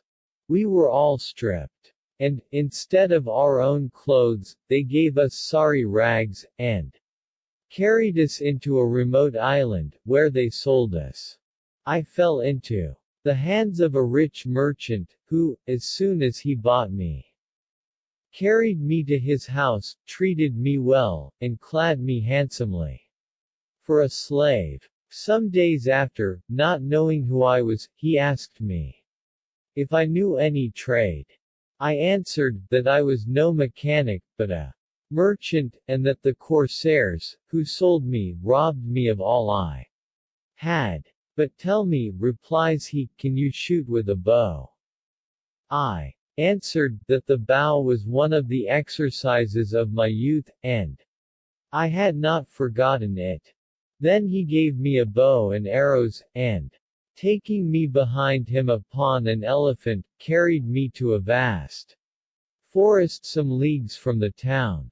We went a great way into the forest, and when he thought to stop, he bid me alight, then, showing me a great tree, climb up that tree, says he, and shoot at the elephants as you see them pass by, for there is a prodigious number of them in this forest, and if any of them fall, come and give me notice of it. Having spoken thus, he left me victuals, and returned to the town, and I continued upon the tree all night, during which I saw no elephants, but next morning, as soon as the sun was up, I saw a great number. I shot several arrows among them, and at last one of the elephants fell. The rest retired immediately, and left me at liberty to go and acquaint my patron with my booty. When I had told him the news, he gave me a good meal, commended my dexterity, and caressed me mightily. We went afterwards together to the forest, where we dug a hole for the elephant, my patron designing to return when it was rotten, and to take his teeth, and seed to trade with. I continued this game for 2 months, and killed an elephant every day. Getting sometimes upon one tree, sometimes upon another. One morning, as I looked for the elephants, I perceived, with extreme amazement, that, instead of passing by me across the forest, as usual, they stopped, and came to me, with a horrible noise, in such a number that the earth was covered with them, and shook under them. They encompassed the tree where I was, with their trunks extended, and their eyes all fixed upon me. At this frightful spectacle I continued immovable, and was so much frightened, that my bow and arrows fell out of my hands. My fears were not vain, for, after the elephants had stared upon me some time, one of the largest of them put his trunk round the root of the tree, and pulled so strong, that he plucked it up, and threw it on the ground. I fell with the tree, and the elephant, taking me up with his trunk, laid me on his back, where I sat more like one dead than alive, with my quiver on my shoulder. He put himself afterwards at the head of the rest, who followed him in troops, and carried me to a place where he laid me down on the ground, and retired with all his companions.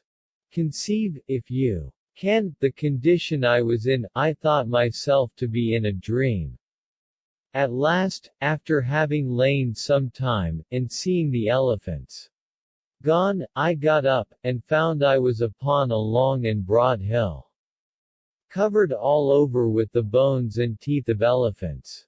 I confess to you that this object furnished me with abundance of reflections. I admired the instinct of those animals. I doubted not but that was their burying place, and they carried me thither on purpose to tell me that I should forbear to persecute them, since I did it only for their teeth. I did not stay on the hill, but turned towards the city, and, after having traveled a day and a night, I came to my patron. I met no elephant in my way, which made me think they had retired further into the forest, to leave me at liberty to come back to the hill without any obstacle. As soon as my patron saw me, "Ah, poor Sindbad," says he, "I was in great trouble to know what was become of you. I have been at the forest, where I found a tree newly pulled up, and a bow and arrows on the ground, and, after having sought for you in vain, I despaired of ever seeing you more. Pray tell me what befell you, and by what good hap thou art still alive." I satisfied his curiosity, and going both of us next morning to the hill, he found, to his great joy, that what I had told him was true. We loaded the elephant, upon which we came with as many teeth as he could carry, and when we were returned, "Brother," says my patron, "for I will treat you no more as a slave, after having made such a discovery as will enrich me, God bless you with all happiness and prosperity. I declare before him, that I give you your liberty. I concealed from you what I am now going to tell you. The elephants of our forest have every year killed us a great many slaves whom we sent to seek ivory. For all the cautions we gave them, these crafty animals killed them one time or other. God has delivered you from their fury, and has bestowed that favor upon you only. It is a sign that he loves you, and has use for your services in the world. You have procured me incredible gain. We could not have ivory formerly, but by exposing the lives of our slaves, and now our whole city is enriched by your means. Do not think I pretend to have rewarded you by giving you liberty, I will also give you considerable riches. I could engage all our city to contribute towards making your fortune, but will have the glory of doing it myself.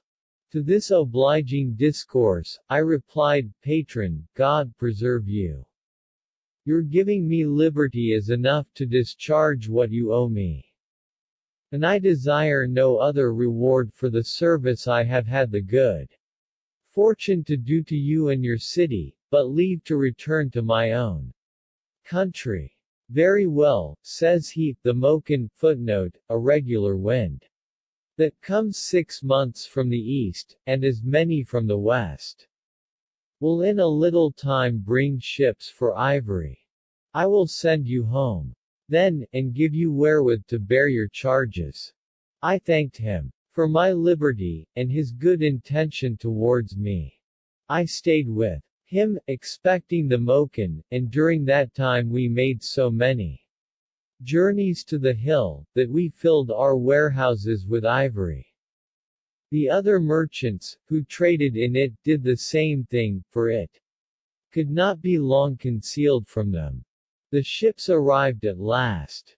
And my patron himself, having made choice of the ship wherein I was to embark, loaded half of it with ivory on my account, he laid in provisions in abundance for my passage, and besides, obliged me to accept a present of the curiosities of the country, of great value.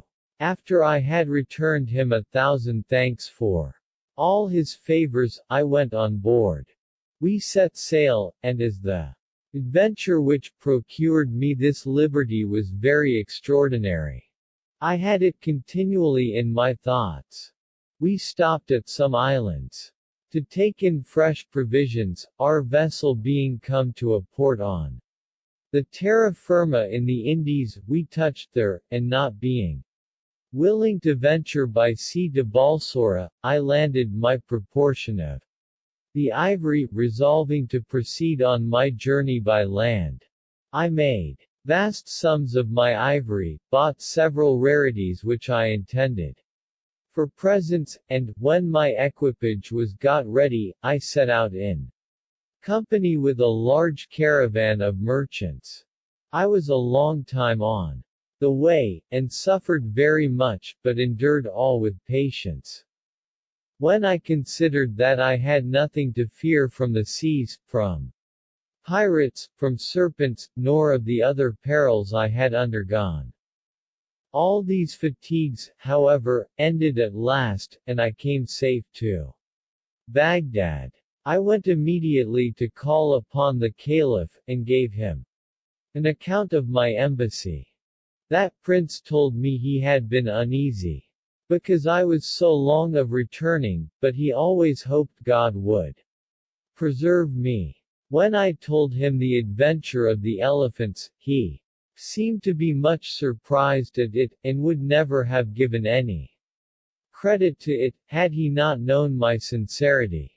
He reckoned this story, and the other relations I had given him, to be so curious, that he ordered one of his secretaries to write them in characters of gold, and lay them up in his treasury.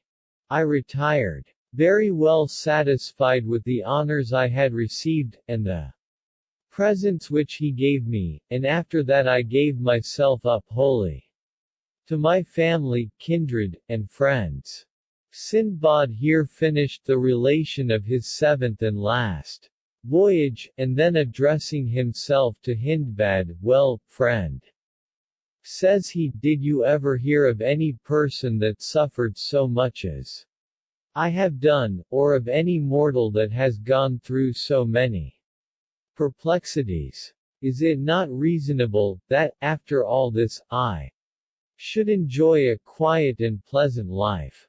As he said this, Hindbad drew near to him, and, kissing his hand, said, I must acknowledge, sir, that you have gone through terrible dangers. My troubles are not comparable to yours. If they afflict me for a time, I comfort myself with the thoughts of the profit I get by them. You not only deserve a quiet life, but are worthy besides of all the riches you enjoy, because you make such a good use of them. May you therefore continue to live in happiness and joy till the day of your death.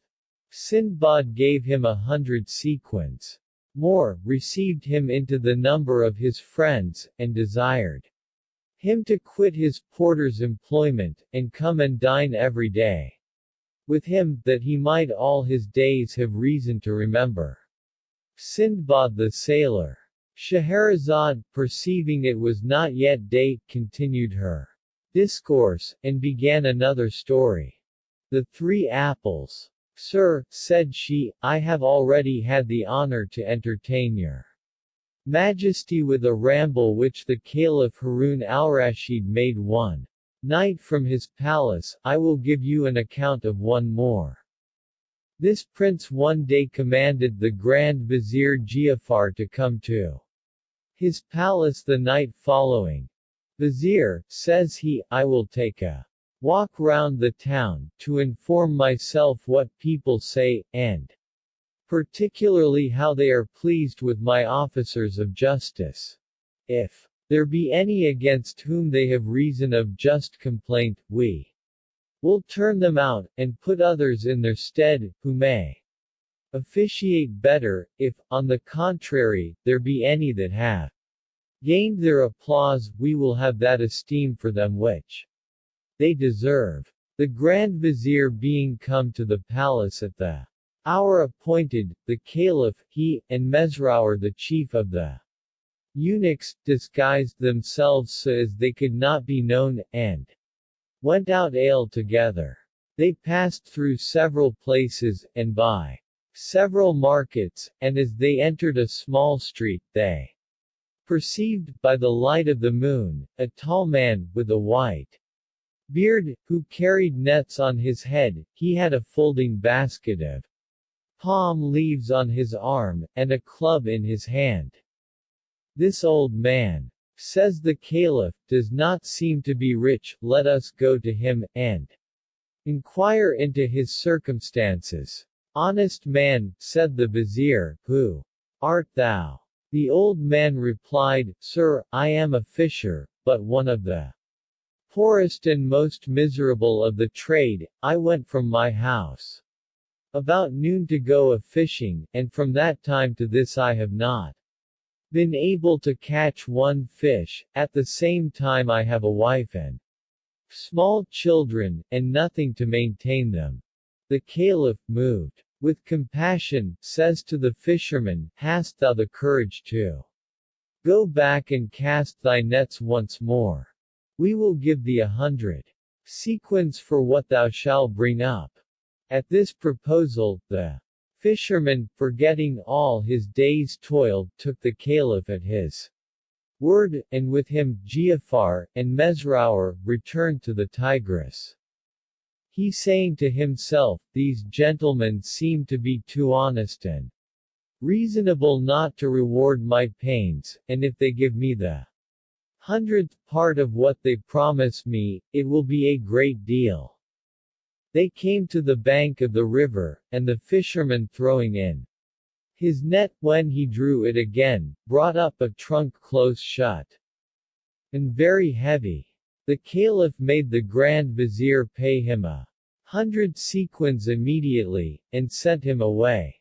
Mesrour, by his master's order, carried the trunk on his shoulder, and the Caliph was so very eager to know what was in it that he returned to the palace with all speed.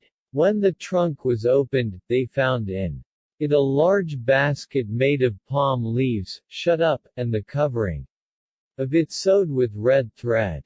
To satisfy the Caliph's impatience, they would not take time to unrip it, but cut the thread with a knife, and they took out of the basket a bundle wrapped up in a sorry piece of hanging, and bound round with a rope, which being untied, and the bundle opened, they found, to their great amazement, the corpse of a young lady, whiter than snow, all cut in pieces. Your Majesty may imagine, a great deal better than I am able to express the astonishment of the Caliph at this dreadful spectacle. His surprise was instantly changed into passion, and, darting an angry look at the vizier, "Ah!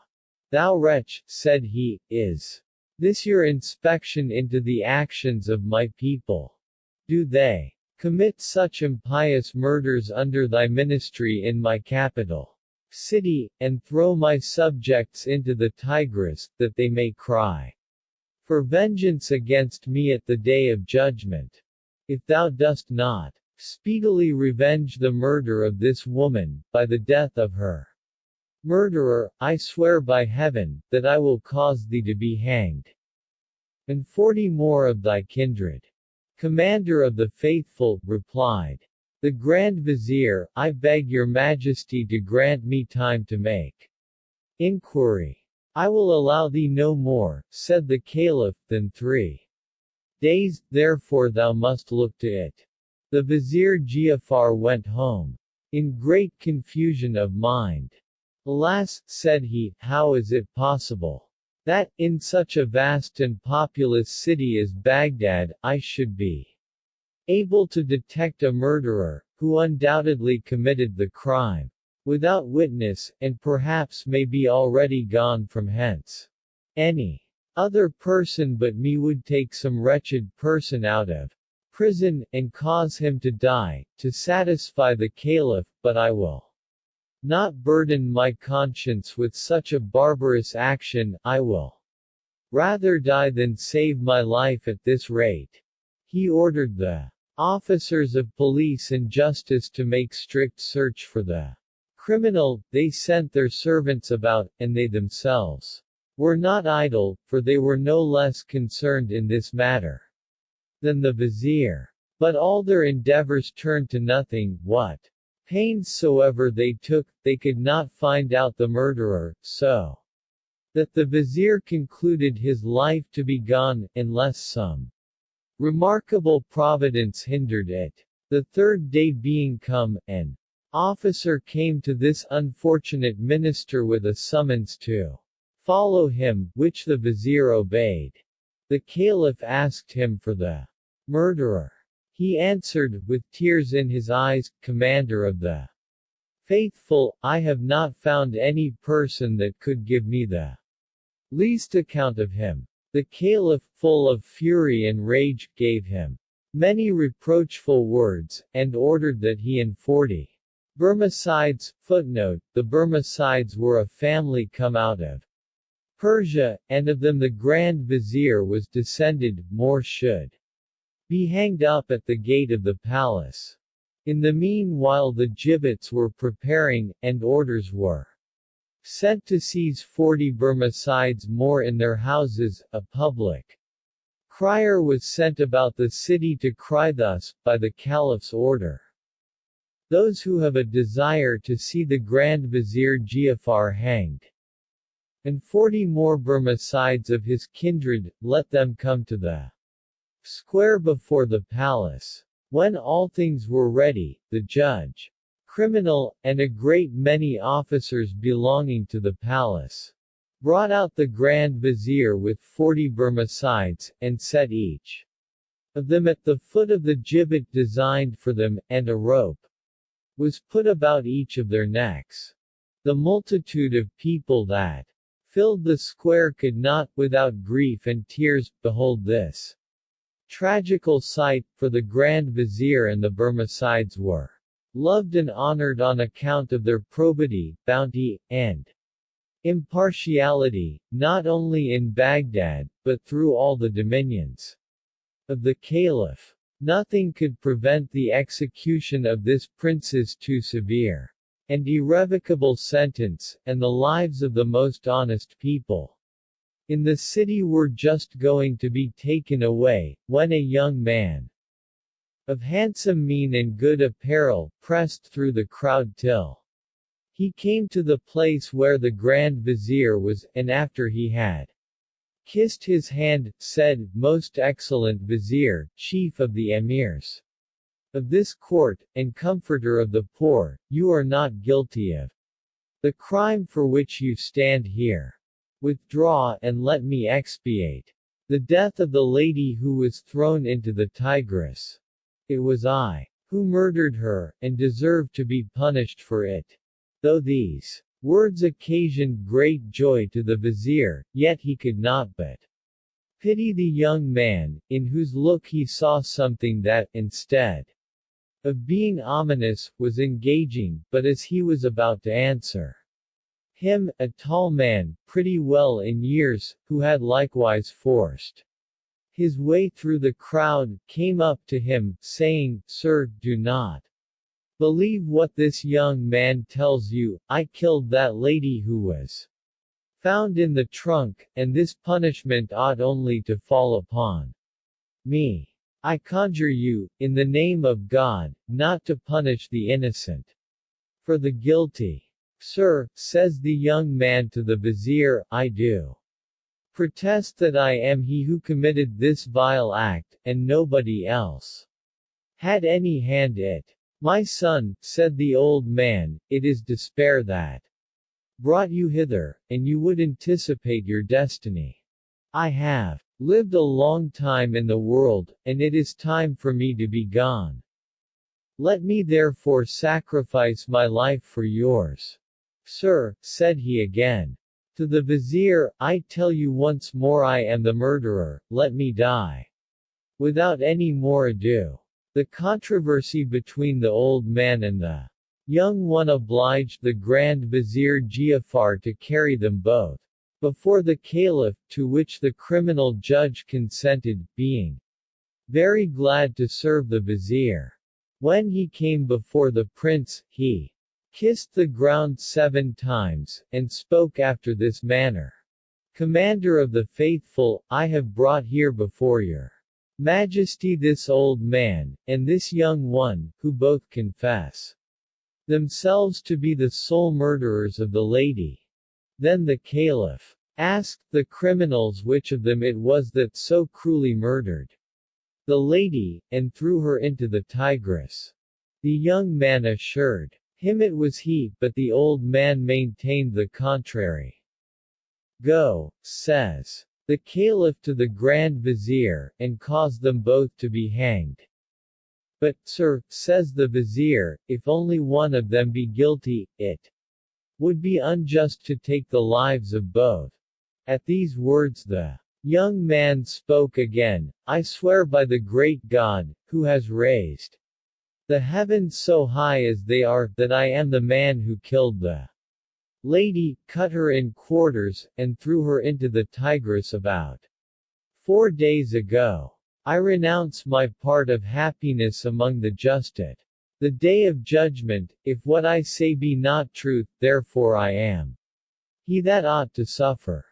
The Caliph, being surprised at this oath, believed him, especially as the old man made no answer to this. Whereupon, turning to the young man, "Thou wretch," said he, "what was it that made thee to commit that detestable crime, and what is it that moves thee to offer thyself voluntarily to die?" "Commander of the faithful," said he, "if all that has passed between that lady and me were set down in writing, it would be a history that would be very useful to other men. I command you then to relate it," said the Caliph.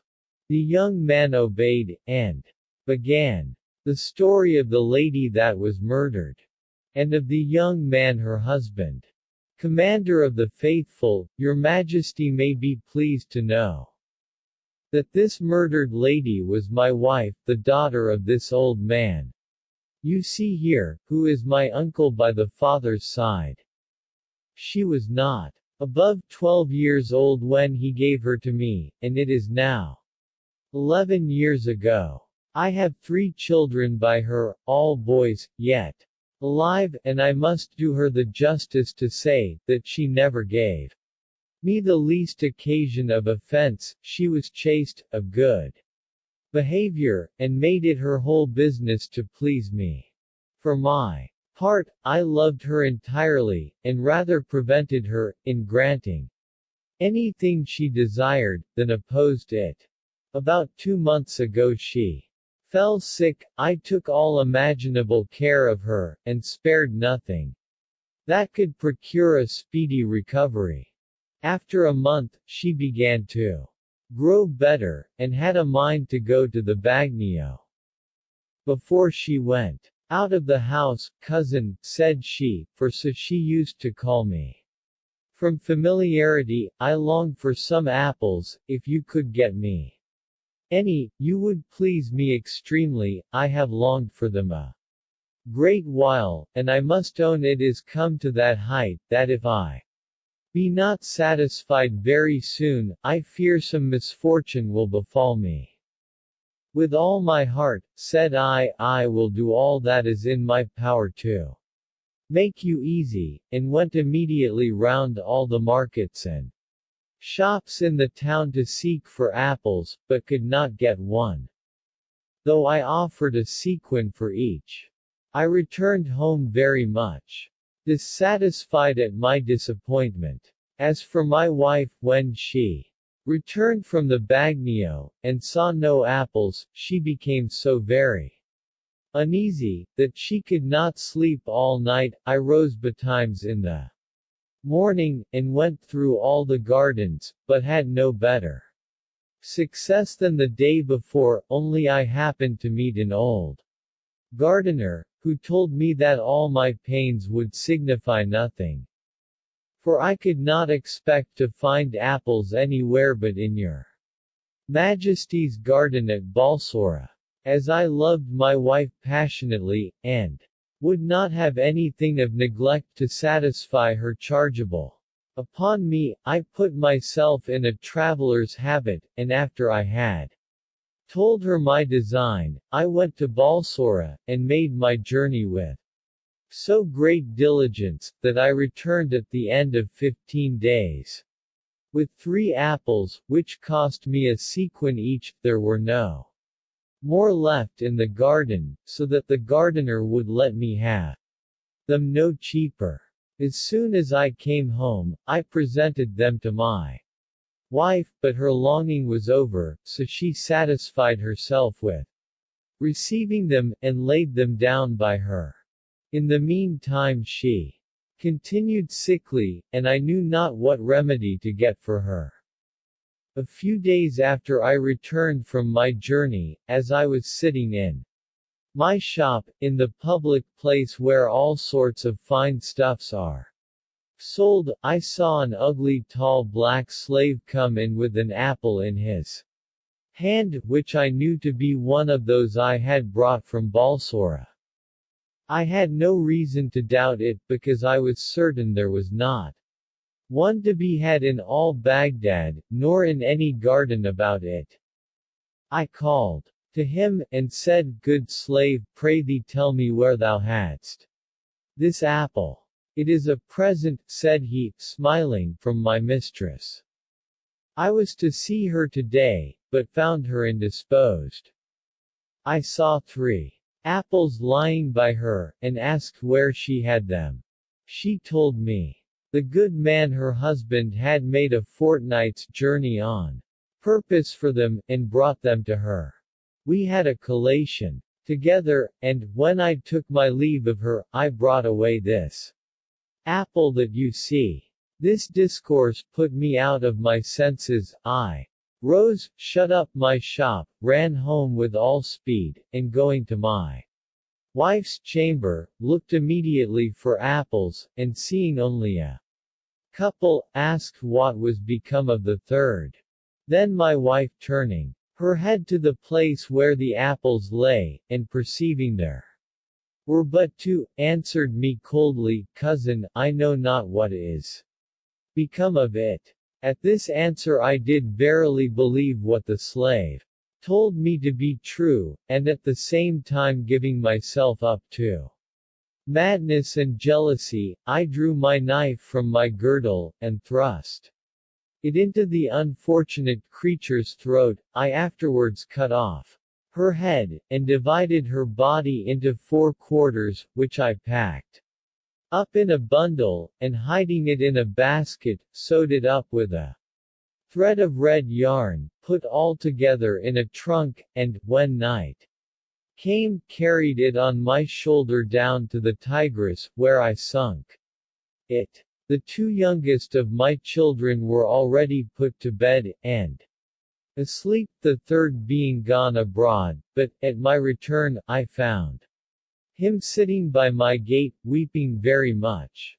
I asked him the reason. Father, said he, I took this morning from my mother, without her knowledge, one of those 3 apples you brought her. And I kept it a long while, but, as I was playing some time ago with my little brother in the street, a tall slave that went by snatched it out of my hands, and carried it with him. I ran after him, demanding it back, and besides, told him that it belonged to my mother, who was sick, and that you had made a fortnight's journey to fetch it, but all to no purpose, he would not restore it. And whereas I still followed him, crying out, he turned and beat me, and then ran away as fast as ever he could from one lane to another, till at length I lost sight of him. I have since been walking without the town, expecting your return, to pray you, dear father, not to tell my mother of it, lest it should make her worse. When he had said these words, he fell a-weeping again more bitterly than before. My son's discourse afflicted me beyond measure. I then found myself guilty of an enormous crime, and repented too late of having so easily believed the calumnies of a wretched slave, who, from what he had learned of my son, invented that fatal lie. My uncle, here present, came just at the time to see his daughter. But, instead of finding her alive, understood from me that she was murdered, for I concealed nothing from him, and, without staying for his censure, declared myself the greatest criminal in the world. Upon this, instead of reproaching me, he joined his tears with mine, and we wept 3 days together without intermission, he for the loss of a daughter whom he always loved tenderly, and I for the loss of a dear wife, of whom I had deprived myself after so cruel a manner, by giving too easy credit to the report of a lying slave. This, Commander of the Faithful, is the sincere confession your Majesty commanded from me. You have now heard all the circumstances of my crime, and I most humbly beg of you to order the punishment which it merits, and, however severe it may be, I shall not in the least complain, but esteem it too easy and gentle. The Caliph was very much astonished at the young man's relation. But this just prince, finding he was to be pitied rather than condemned, began to speak in his favor. This young man's crime, said he, is pardonable before God, and excusable with men. The wicked slave is the sole cause of this murder, it is he alone that must be punished. Wherefore, said he, looking upon the Grand Vizier, I give you 3 days' time to find him out. If you do not bring him within that space, you shall die in his stead.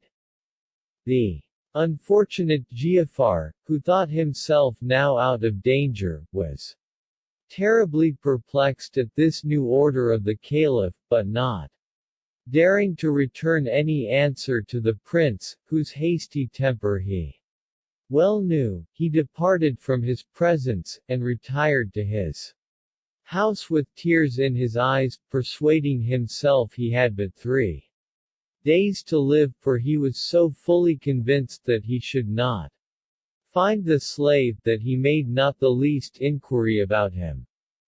Is it possible, said he, that in such a city as Baghdad, where there is such an infinite number of Negro slaves, I should be able to find out him who is guilty. So that, unless God be pleased to bring it about, as he has already detected the murderer, nothing can possibly save my life. The vizier spent the 2 first days in mourning with his family, who sat round him weeping, and complaining of the caliph's cruelty. The 3rd day being come, he prepared himself to die with courage, as an honest minister, and one who had nothing to trouble his conscience with. He sent for notaries and witnesses, who signed the last will he made in their presence, after which he took leave of his wife and children, and bade them the last farewell. All his family were drowned in tears, so that there never was a more sorrowful spectacle. At last the messenger came from the caliph to tell him that he was out of all patience, having heard nothing from him, nor concerning the Negro slave, whom he had commanded him to search. For, I am therefore ordered, said he, to bring you before his throne. The afflicted vizier made ready to follow the messenger. But, as he was going they brought him his youngest daughter, who was about 5 or 6 years of age. The nurses who attended her, presented her to her father to receive his last blessing. Having a particular love to the child, he prayed the messenger to give him leave to stop for a moment, and, taking his daughter in his arms, kissed her several times. As he was embracing her the last time, he perceived she had somewhat in her bosom that looked bulky, and a sweet scent. My dear little one, said he, what hast thou in thy bosom? My dear father, said she, it is an apple, upon which is written the name of our Lord and Master the Caliph, our slave Rihan. Footnote: this word signifies, in Arabic, basilic, an odoriferous plant, and the Arabians call their slaves by this name, as the custom in France is to give the name of jessamine to a footman. Sold it to me for 2 sequins. At the words apple and slave, the Grand Vizier cried out with surprise intermixed with joy, and, putting his hand into the child's bosom, pulled out the apple. He caused the slave, who was not far off, to be brought immediately, and when he came, rascal, said he, where hadst thou this apple?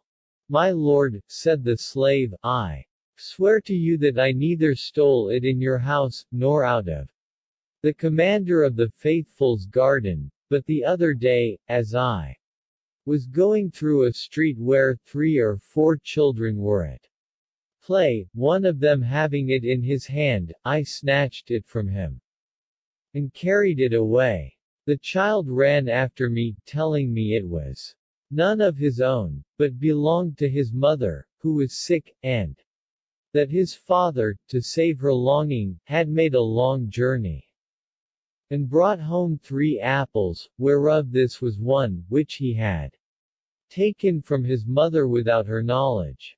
He said what he could to make me give it him back, but I would not. I brought it home, and sold it for 2 sequins to the little lady your daughter, and this is the whole truth of the matter.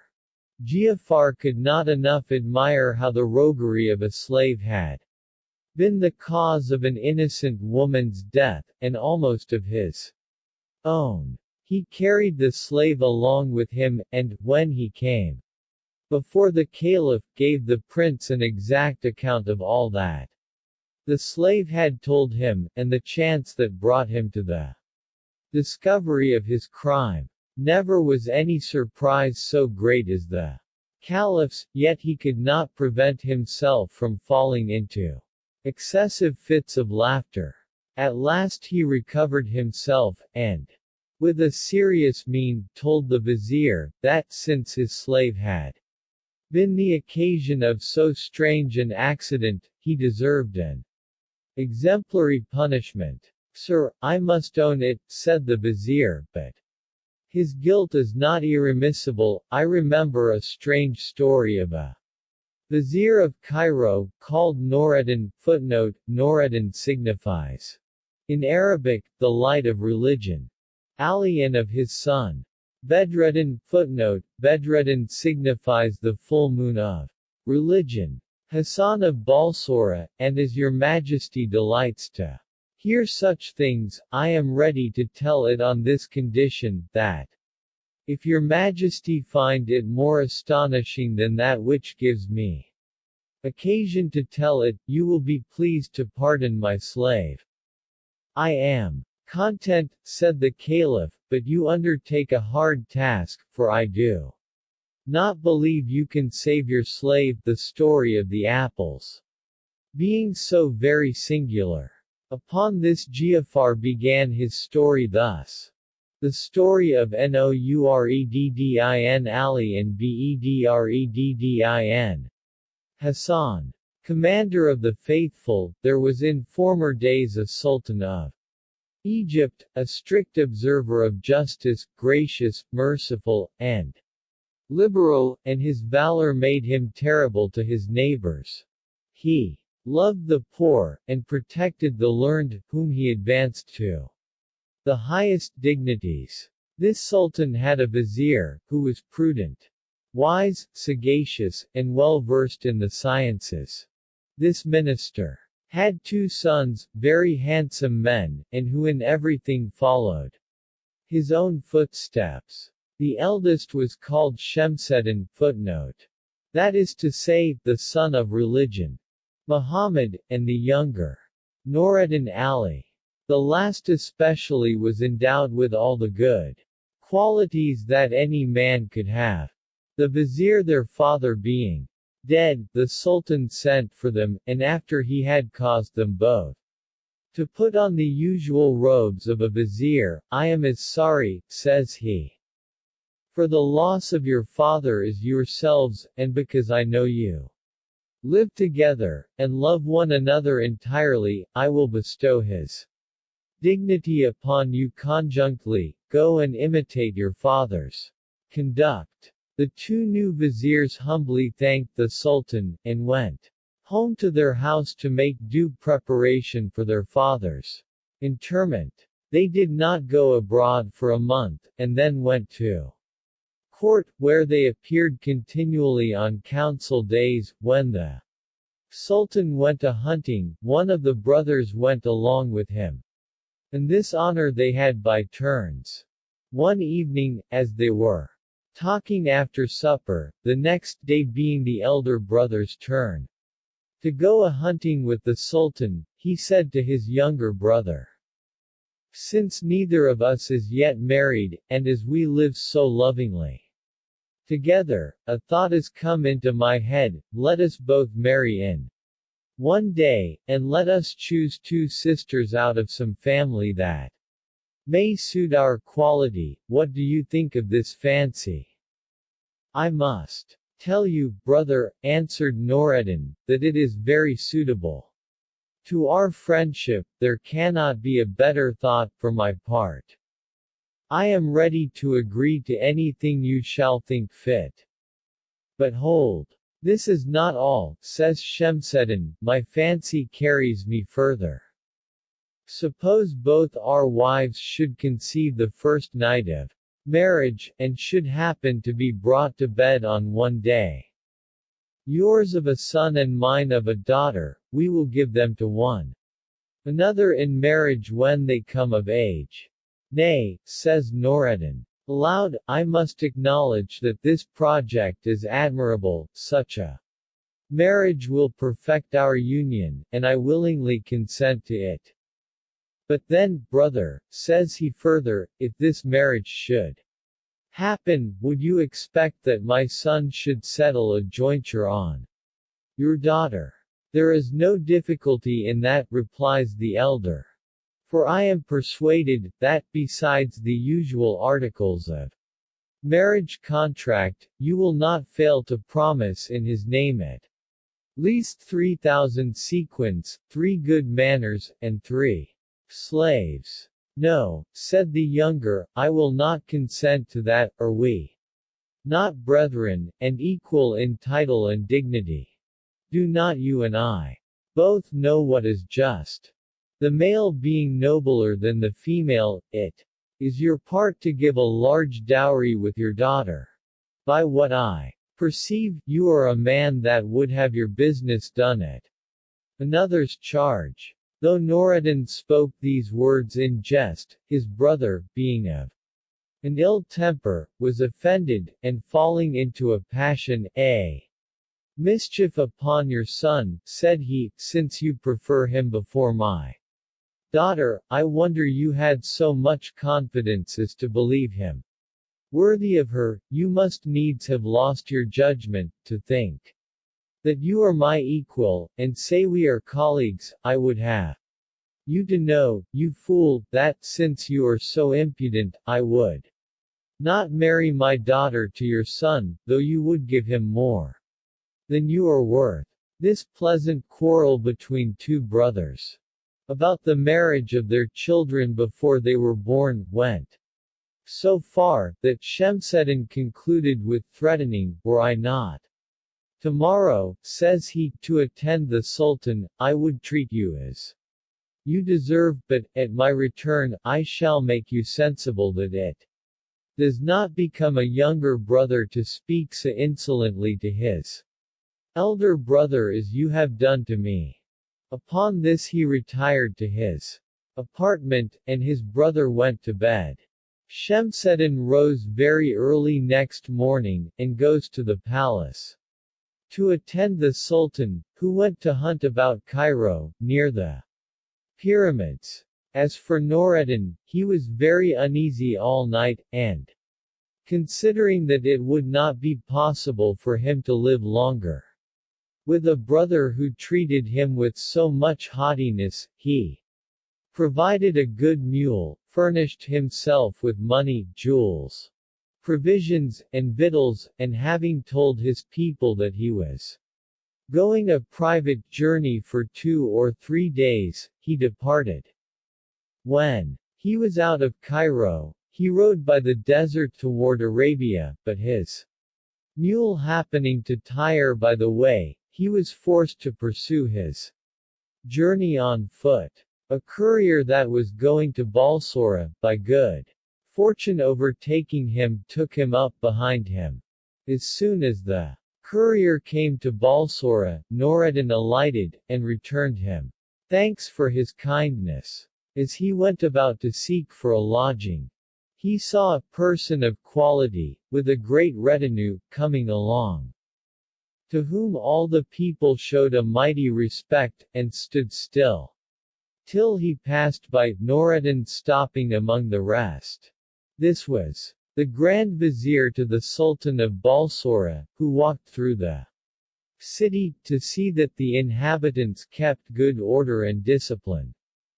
This minister, casting his eye by chance on Noreddin, and finding something extraordinary in his aspect, looked very attentively upon him, and as he came near him, and saw him in a traveler's habit, he stood still, asked him who he was, and from whence he came. Sir, said Noreddin, I am an Egyptian, born at Cairo, and have left my country, because of the unkindness of a near relation, and am resolved to travel through the world, and rather to die than return home again.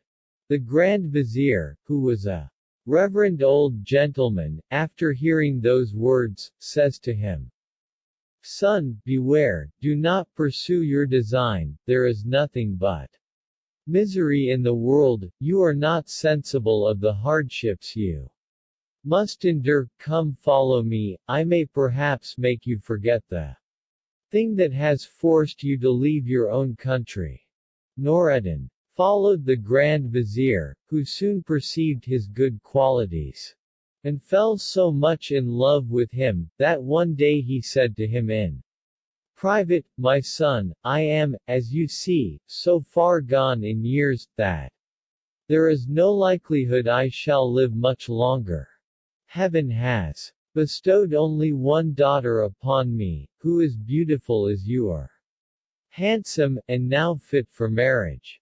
Several people of the greatest quality at this court have desired her for their sons. But I could not grant their request. I have a love for you, and think you so worthy to be received into my family, that, preferring you before all those that have sought her, I am ready to accept you for my son-in-law.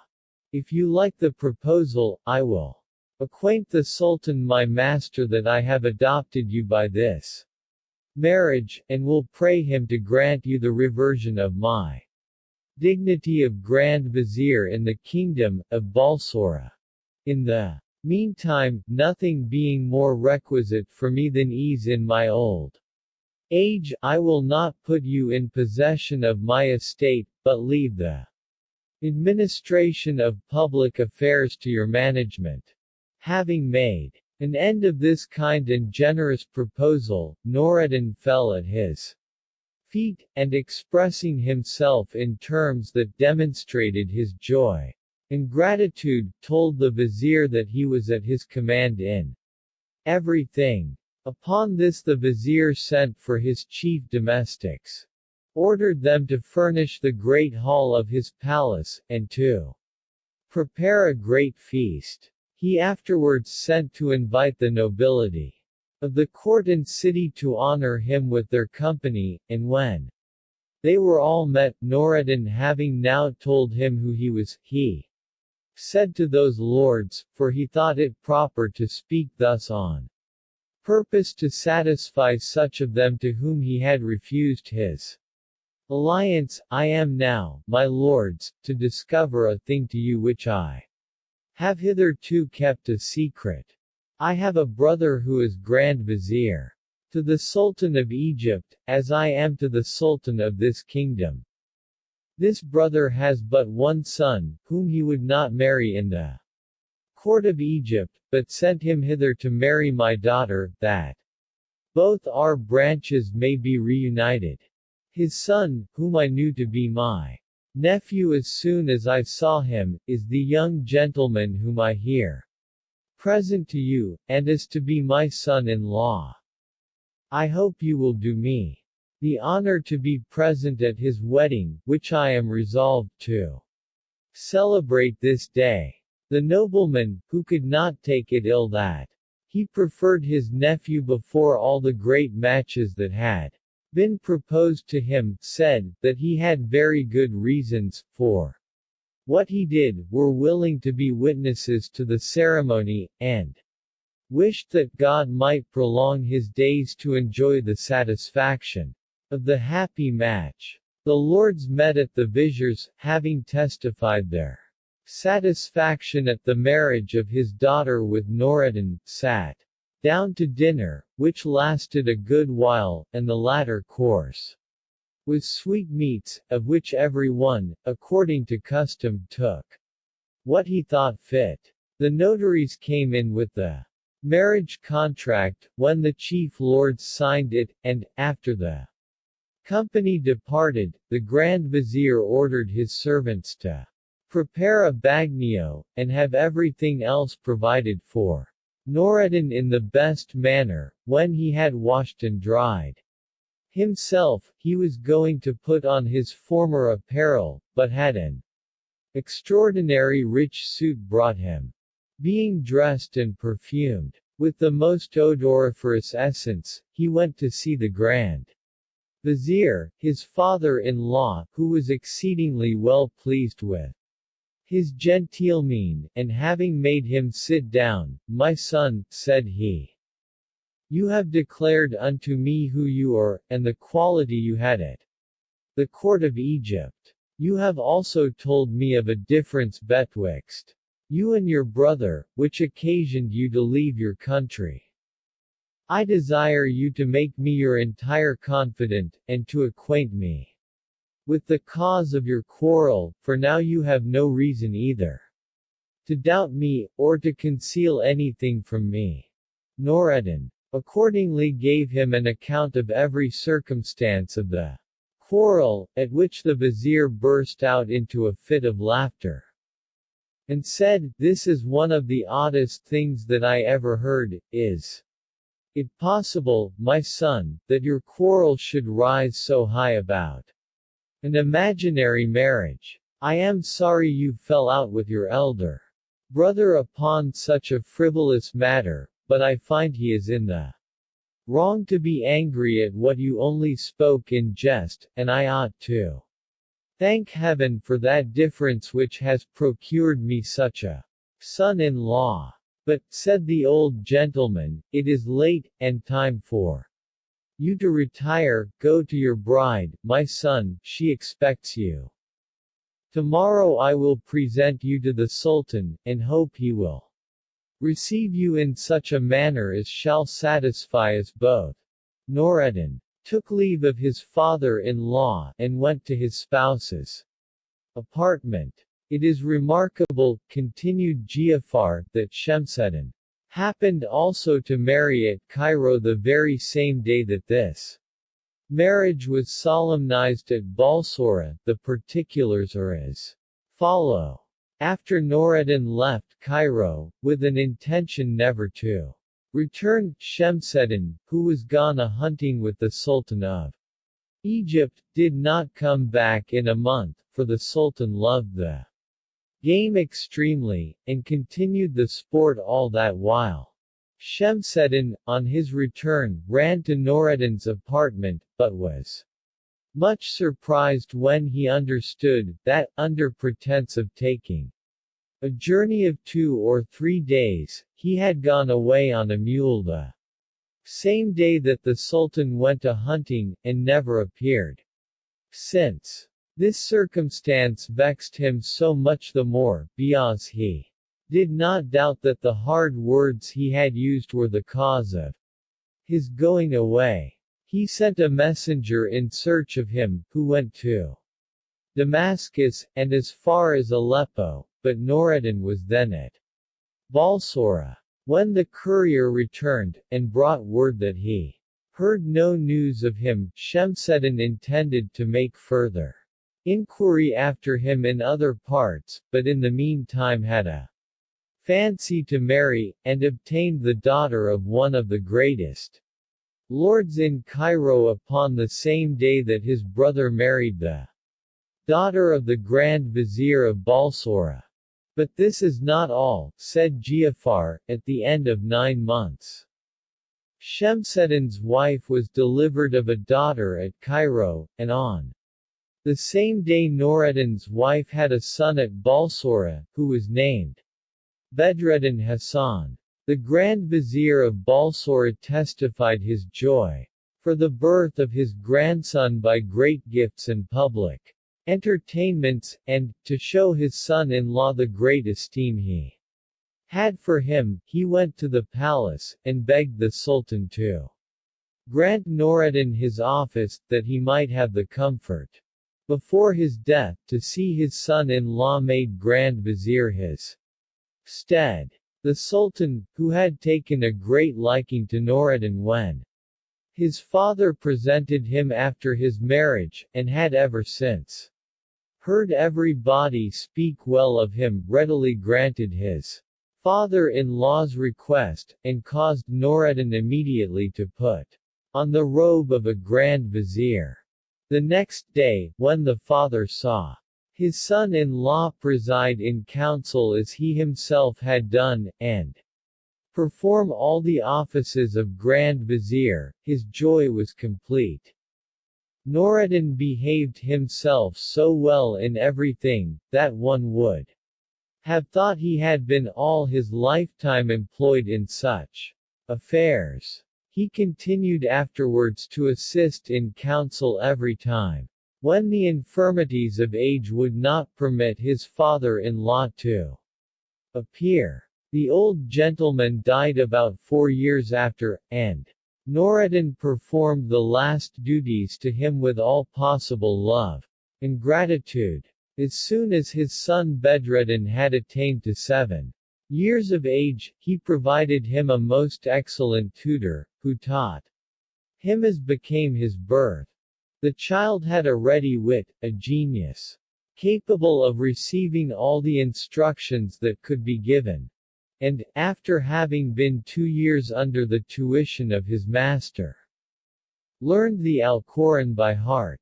His father Nureddin put him afterwards to other tutors, by whom his mind was cultivated to such a degree, that, when he was 12 years of age, he had no more occasion for them, and then, as his physiognomy promised wonders, he was admired by all. Nureddin had hitherto kept him to his studies, and had not yet brought him into public, but now he carried him to the palace, on purpose to have the honor of kissing the hand of the Sultan, who received him very graciously.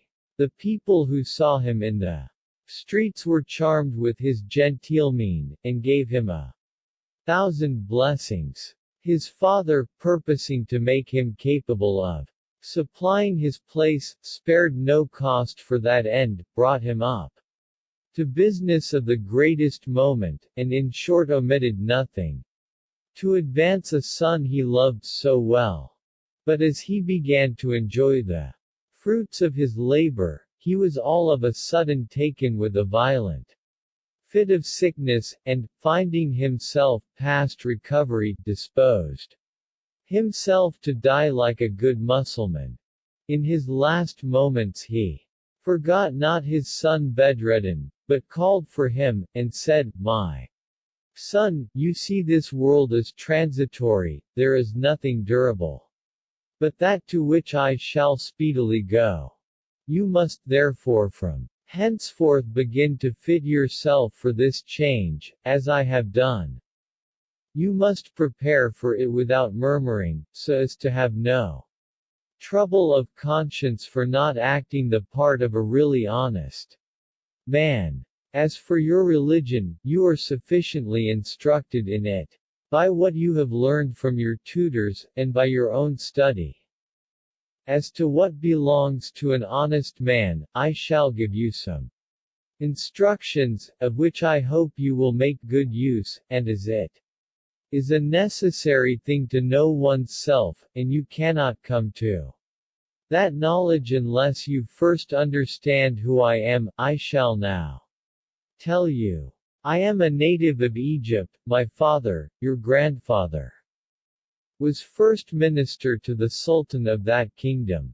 I myself had the honor to be vizier to that same Sultan, and so has my brother, your uncle, who, I suppose, is yet alive. His name is Shemseddin. I was obliged to leave him, and come into this country, where I have raised myself to the high dignity which I now enjoy. But you will understand all these matters more fully by a manuscript which I shall leave you.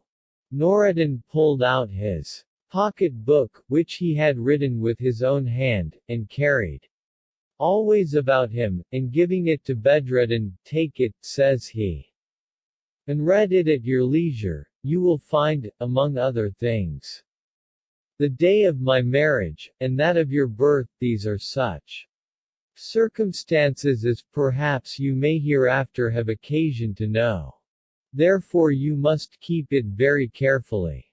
Bedreddin, being most afflicted to see his father in that condition, and sensibly touched with his discourse, could not but weep when he received the pocket book, and promised never to part with it. That very moment Nureddin fainted, so that it was thought he would have expired, but he came to himself again, and uttered these words, "My son, the first instruction I give you is, not to make yourself familiar with all sorts of people. The way to live happy is to keep your mind to yourself, and not tell your thoughts too freely. Secondly, not to do violence to any body whatever, for in that case you will draw everybody's hatred upon you.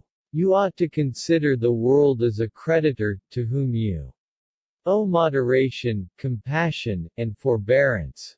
Thirdly, not to say a word when you are reproached, for, as the proverb says, he that keeps silence is out of danger. In this case particularly you ought to practice it. You also know what one of our poets says upon this subject, that silence is the ornament and safeguard of life, and that our speech ought not to be like a storm of rain that spoils all. Never did any man yet repent of having spoken too little, though many have been sorry that they spoke too much. Fourthly, to drink no wine, for that is the source of all vices. Fifthly, to be frugal in your way of living. If you do not squander your estate away, it will maintain you in time of necessity.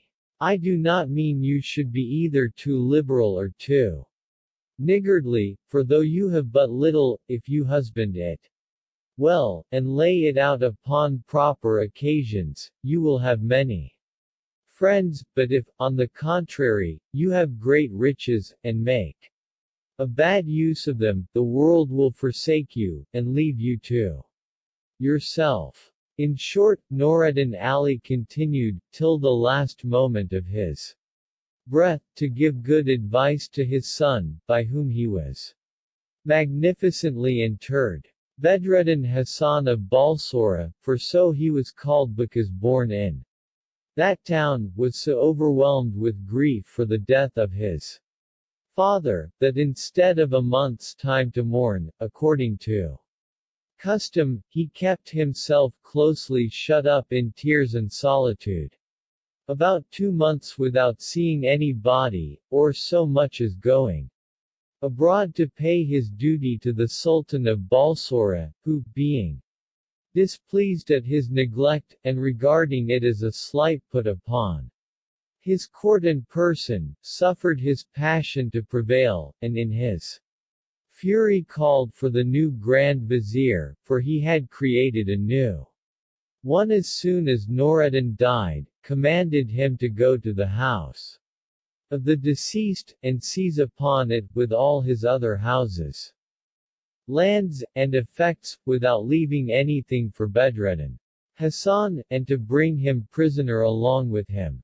The new Grand Vizier, accompanied by a great many messengers belonging to the palace, justices and other officers, went immediately to execute his commission, but one of Bedreddin's slaves, happening accidentally to come into the crowd, no sooner understood the vizier's errand, than he ran in all haste to give his master warning. He found him sitting in the porch of his house, as melancholy as if his father had been but newly dead.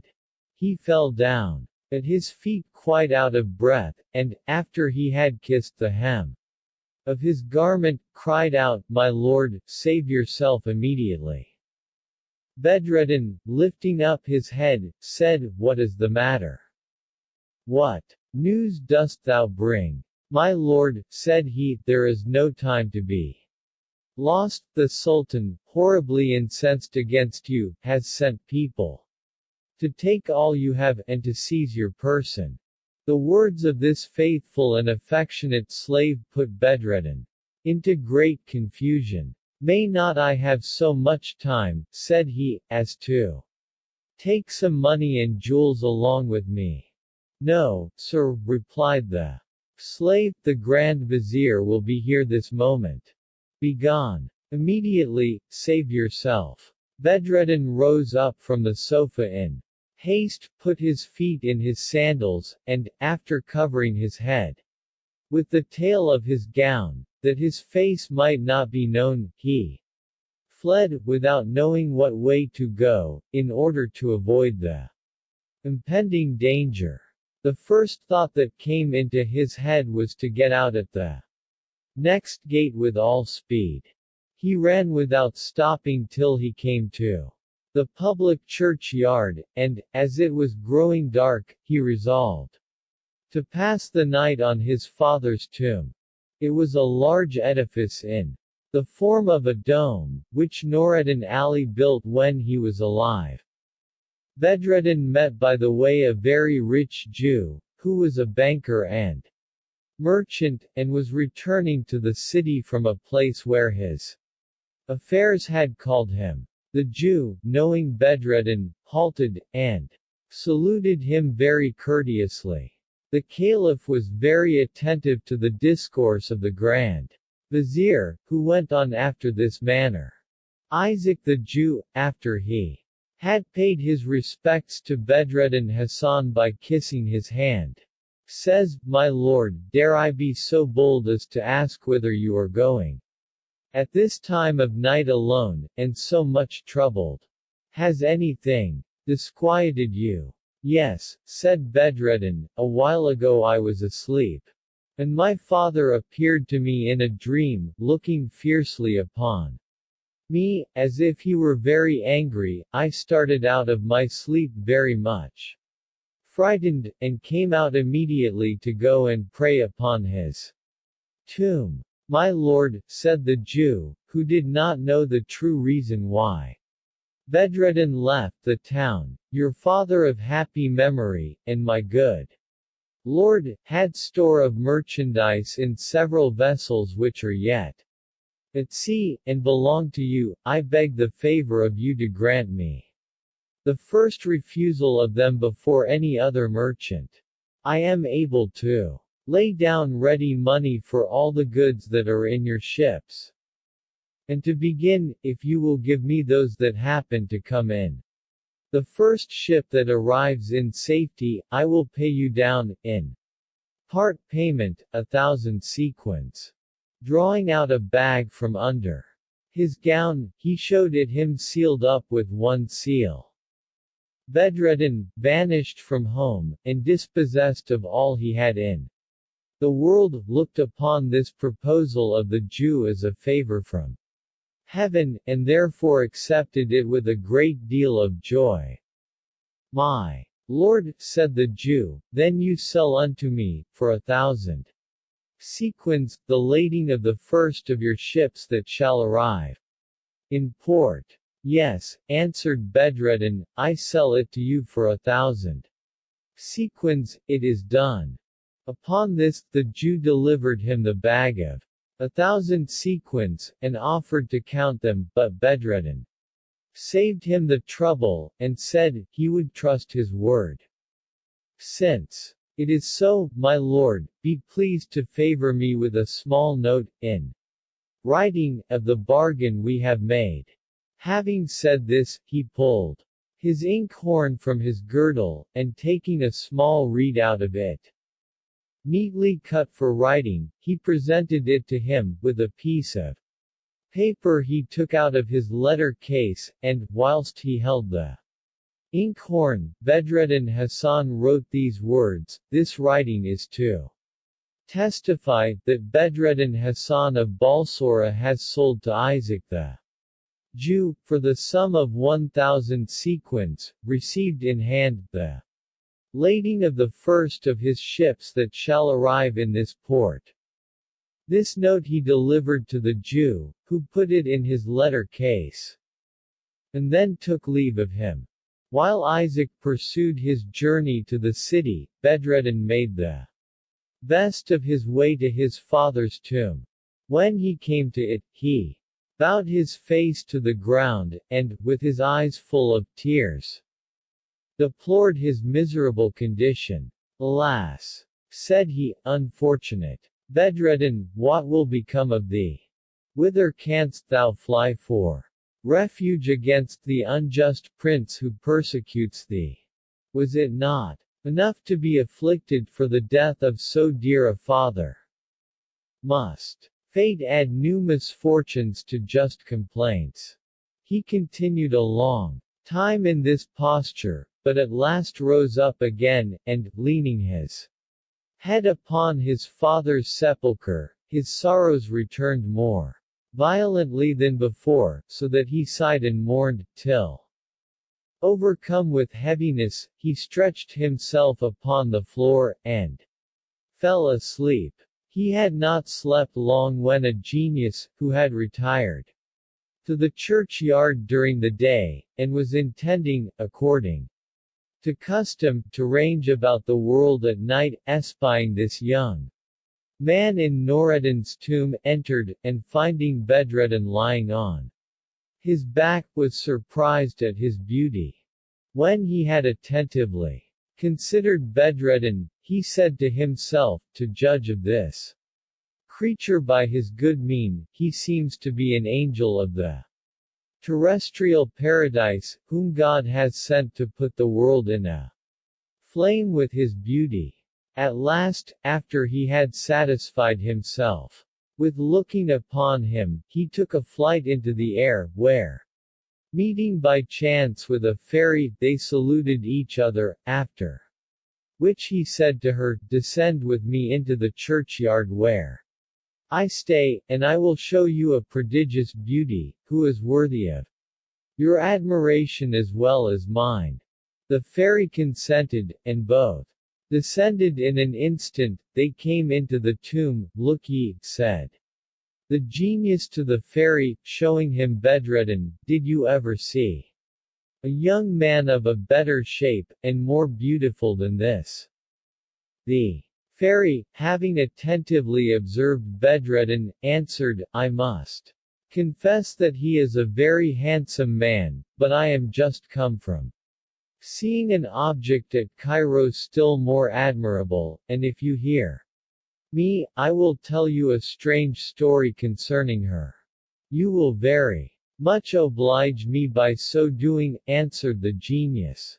"You must know, then," said the fairy, "that the Sultan of Egypt has a vizier called Shemseddin Muhammad, who has a daughter of about 20 years of age, the most beautiful and complete person that ever was known. The Sultan, having heard of this young lady's beauty, sent the other day for her father, and said, "I understand you have a daughter, I have a mind to marry her, will you consent to it?" The vizier, who did not expect this proposal, was troubled at it, and, instead of accepting it joyfully, which another in his place would certainly have done, he answered the Sultan, "May it please your Majesty, I am not worthy of the honor you confer upon me, and I most humbly beseech you to pardon me if I do not agree to your request. You know I had a brother called Noureddin Ali, who had the honor, as well as myself, to be one of your viziers. We had some difference together, which was the cause of his leaving me on a sudden, and since that time I have had no account of him till within these 4 days, when I heard he died at Balsora, being Grand Vizier to the Sultan of that kingdom. He has left a son behind him, and there having been an agreement between us to match our children together, should we have any, I am persuaded he intended the match when he died.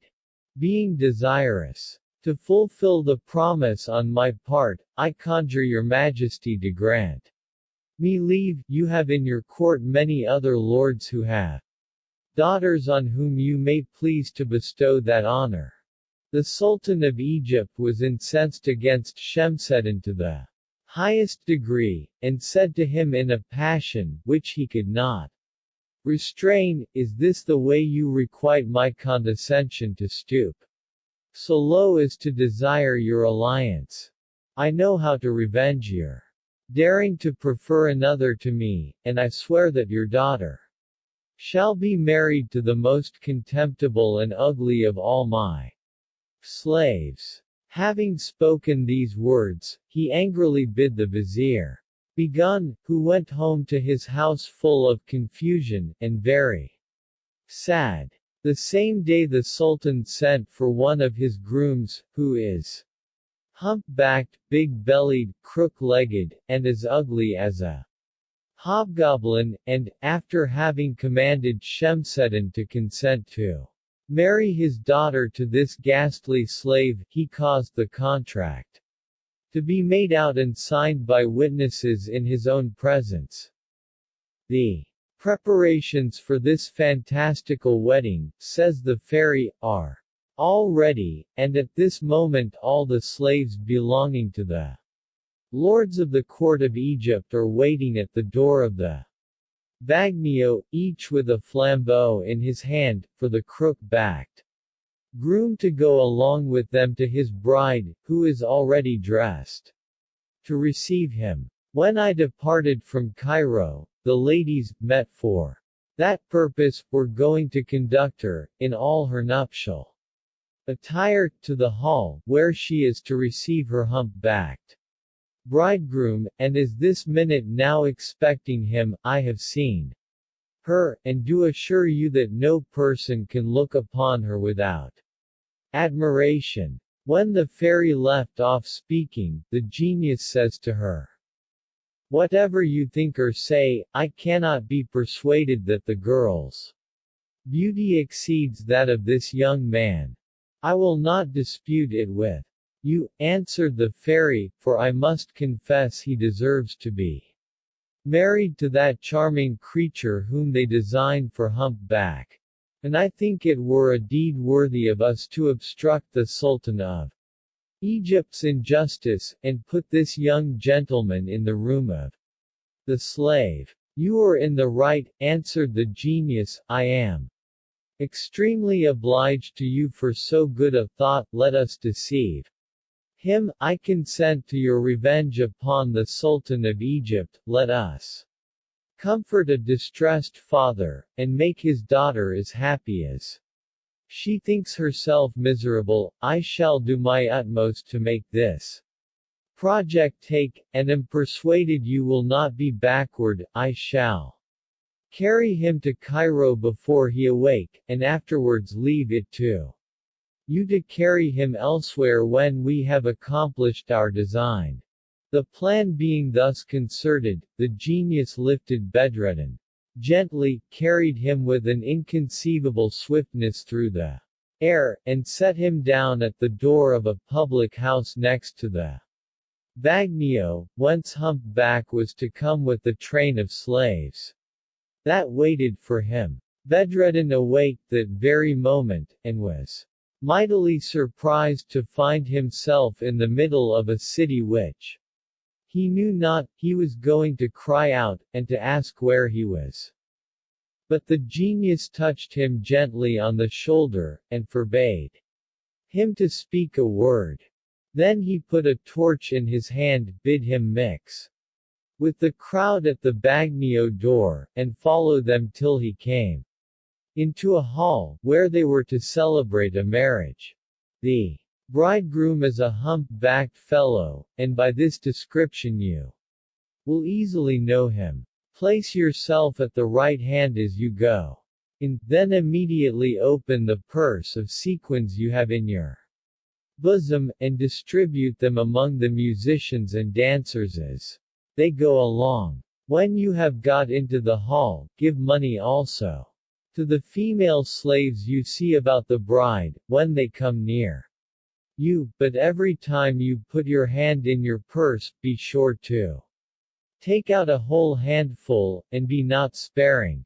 Observe to do every thing exactly as I have told you, with great presence of mind. Be not afraid of any person or thing, but leave the rest to a superior power, who will order matters as he thinks fit.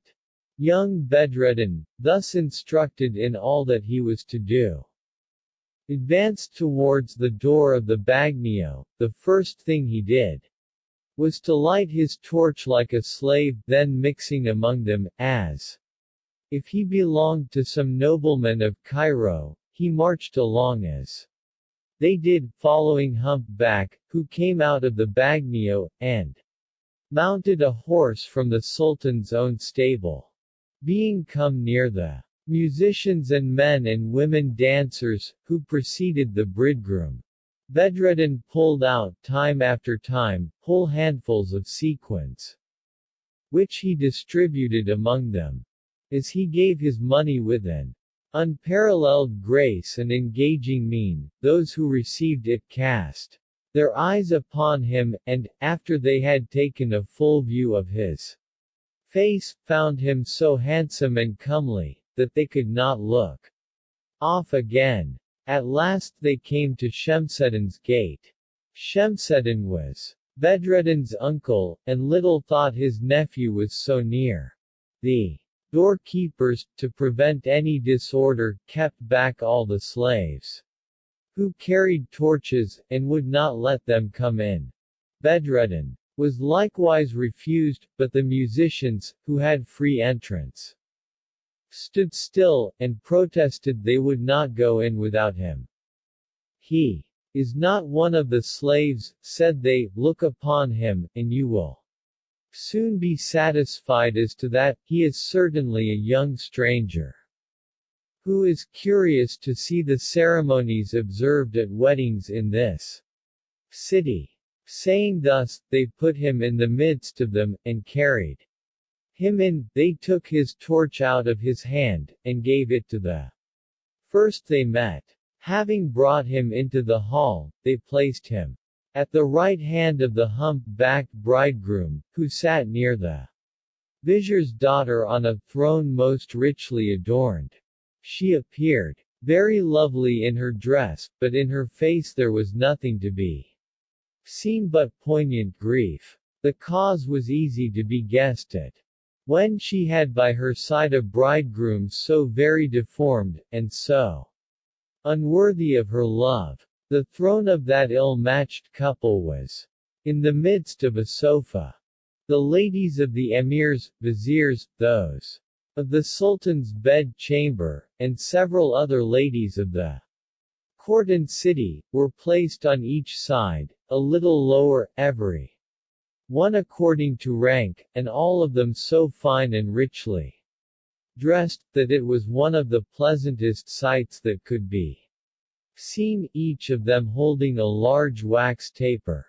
As soon as they saw Bedreddin come into the room, all fixed their eyes upon him, admiring his shape, his behavior, and the beauty of his face.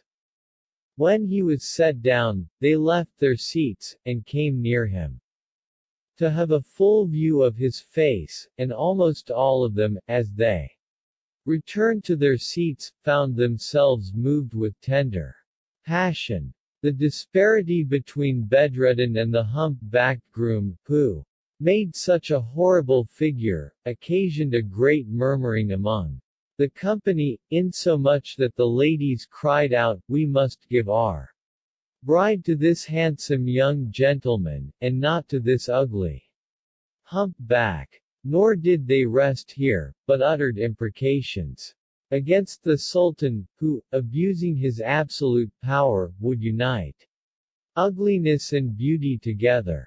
They also upbraided the bridegroom, and put him quite out of countenance, to the great satisfaction of the spectators, whose shouts for some time put a stop to the concert of music in the hall.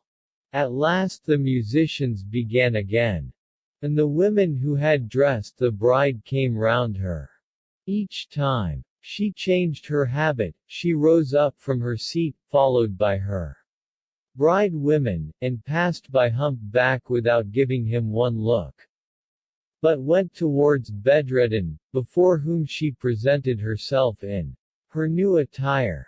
On this occasion Bedreddin, according to the instructions given him by the genius, failed not to put his hand in his purse, and pulled out handfuls of sequins, which he distributed among the women that followed the bride, nor did he forget the players and dancers, but also threw money to them. They showed themselves very thankful, and made signs that the young bride should be for him, and not for the hump-back fellow. The women who attended her told her the same thing, and did not care whether the groom heard them or not, for they put 1,000 tricks upon him, which very much pleased the spectators. The ceremony of changing habits being over, the musicians ceased. and went away, but made a sign to Bedreddin Hassan to stay behind.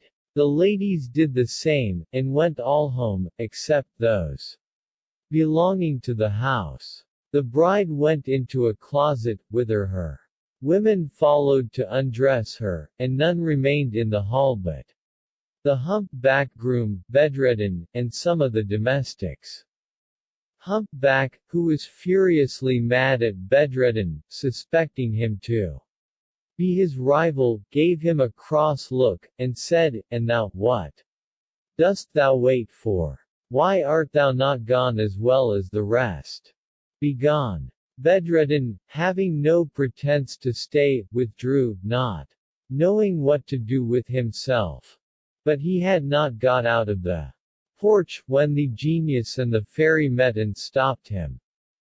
"Whither art thou going?" said the fairy. "Stay, for Humpback is not in the hall, but has gone out about some business. You have nothing to do but to return, and introduce yourself into the bride's chamber. As soon as you are alone with her, tell her boldly that you are her husband, that the Sultan's intention was only to make sport with the groom, and, to make this pretended bridegroom some amends, you had cause to be prepared for him, in the stable, a good dish of cream. Then tell her all the fine things you can think of to persuade her, for, with your handsomeness, little persuasion will do, and she will think herself happy in being deceived so agreeably.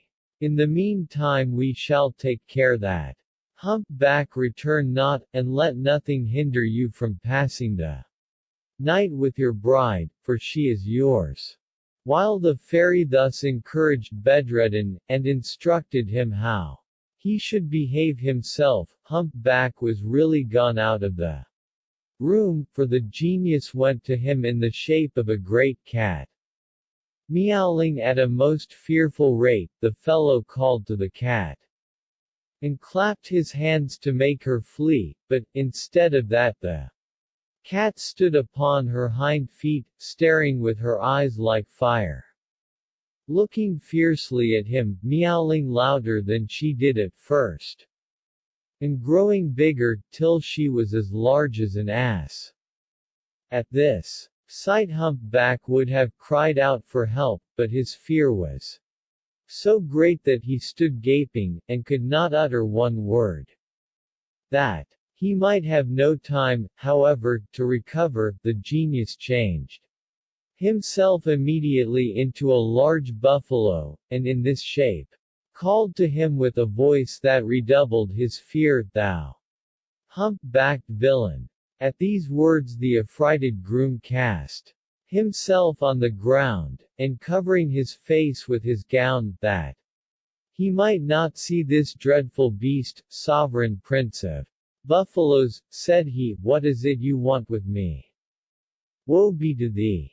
replies the genius, "hast thou the boldness to venture to marry my mistress?" "O my lord," said Humpback, "I pray you to pardon me, if I am guilty. It is through ignorance. I did not know that this lady had a buffalo for her sweetheart. Command me in anything you please. I give you my oath that I am ready to obey you."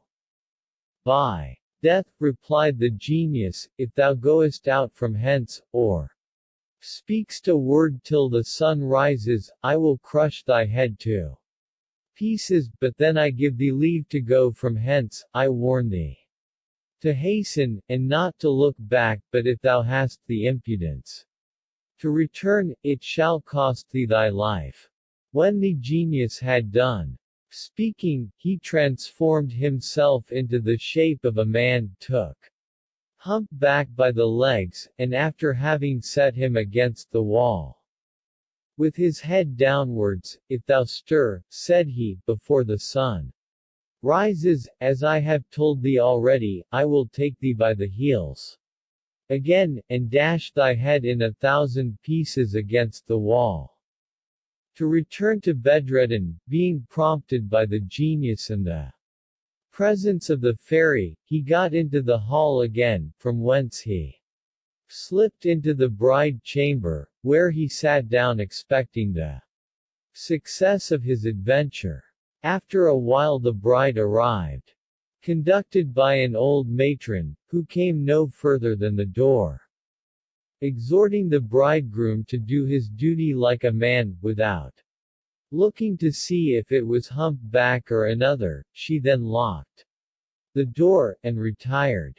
The young bride was mightily surprised. Instead of humpback, to find bedridden Hassan, who came up to her with the best grace in the world. "What, my dear friend," said she, "by your being here at this time of night, you must be my husband's comrade." "No, madam," said Bedreddin, "I am of another sort of quality than that ugly humpback." "But," said she, "you do not consider that you speak degradingly of my husband."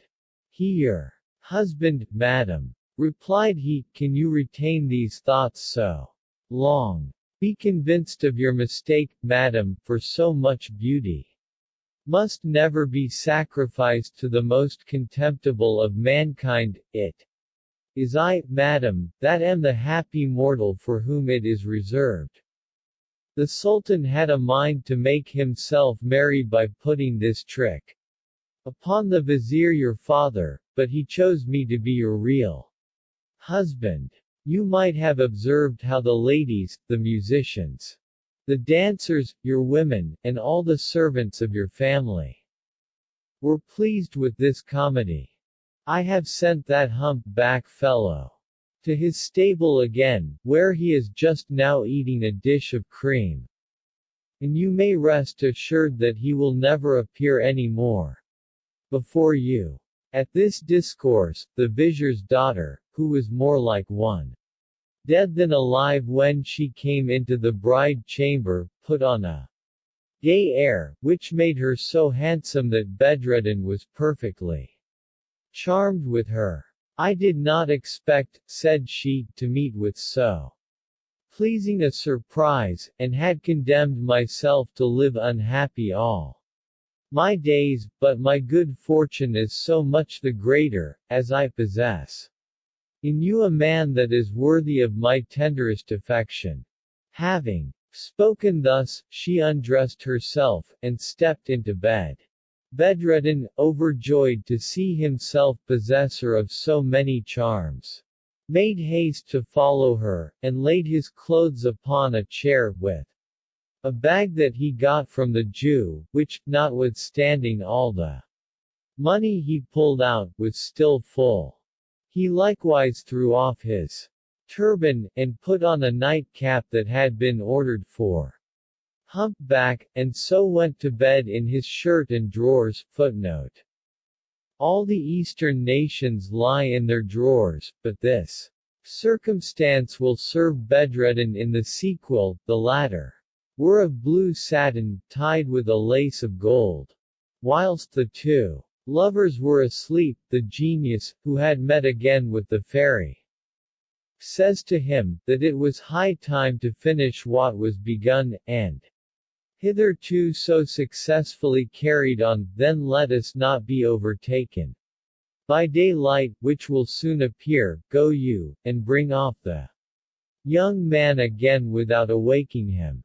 The fairy went into the bed-chamber where the two lovers were fast asleep, and took up Bedreddin just as he was, that is to say, in his shirt and drawers, and, in company with the genius, with a wonderful swiftness flew away with him to the gates of Damascus in Syria, where they arrived when the officer of the mosques, appointed for that end, was calling the people to come to prayers at break of day.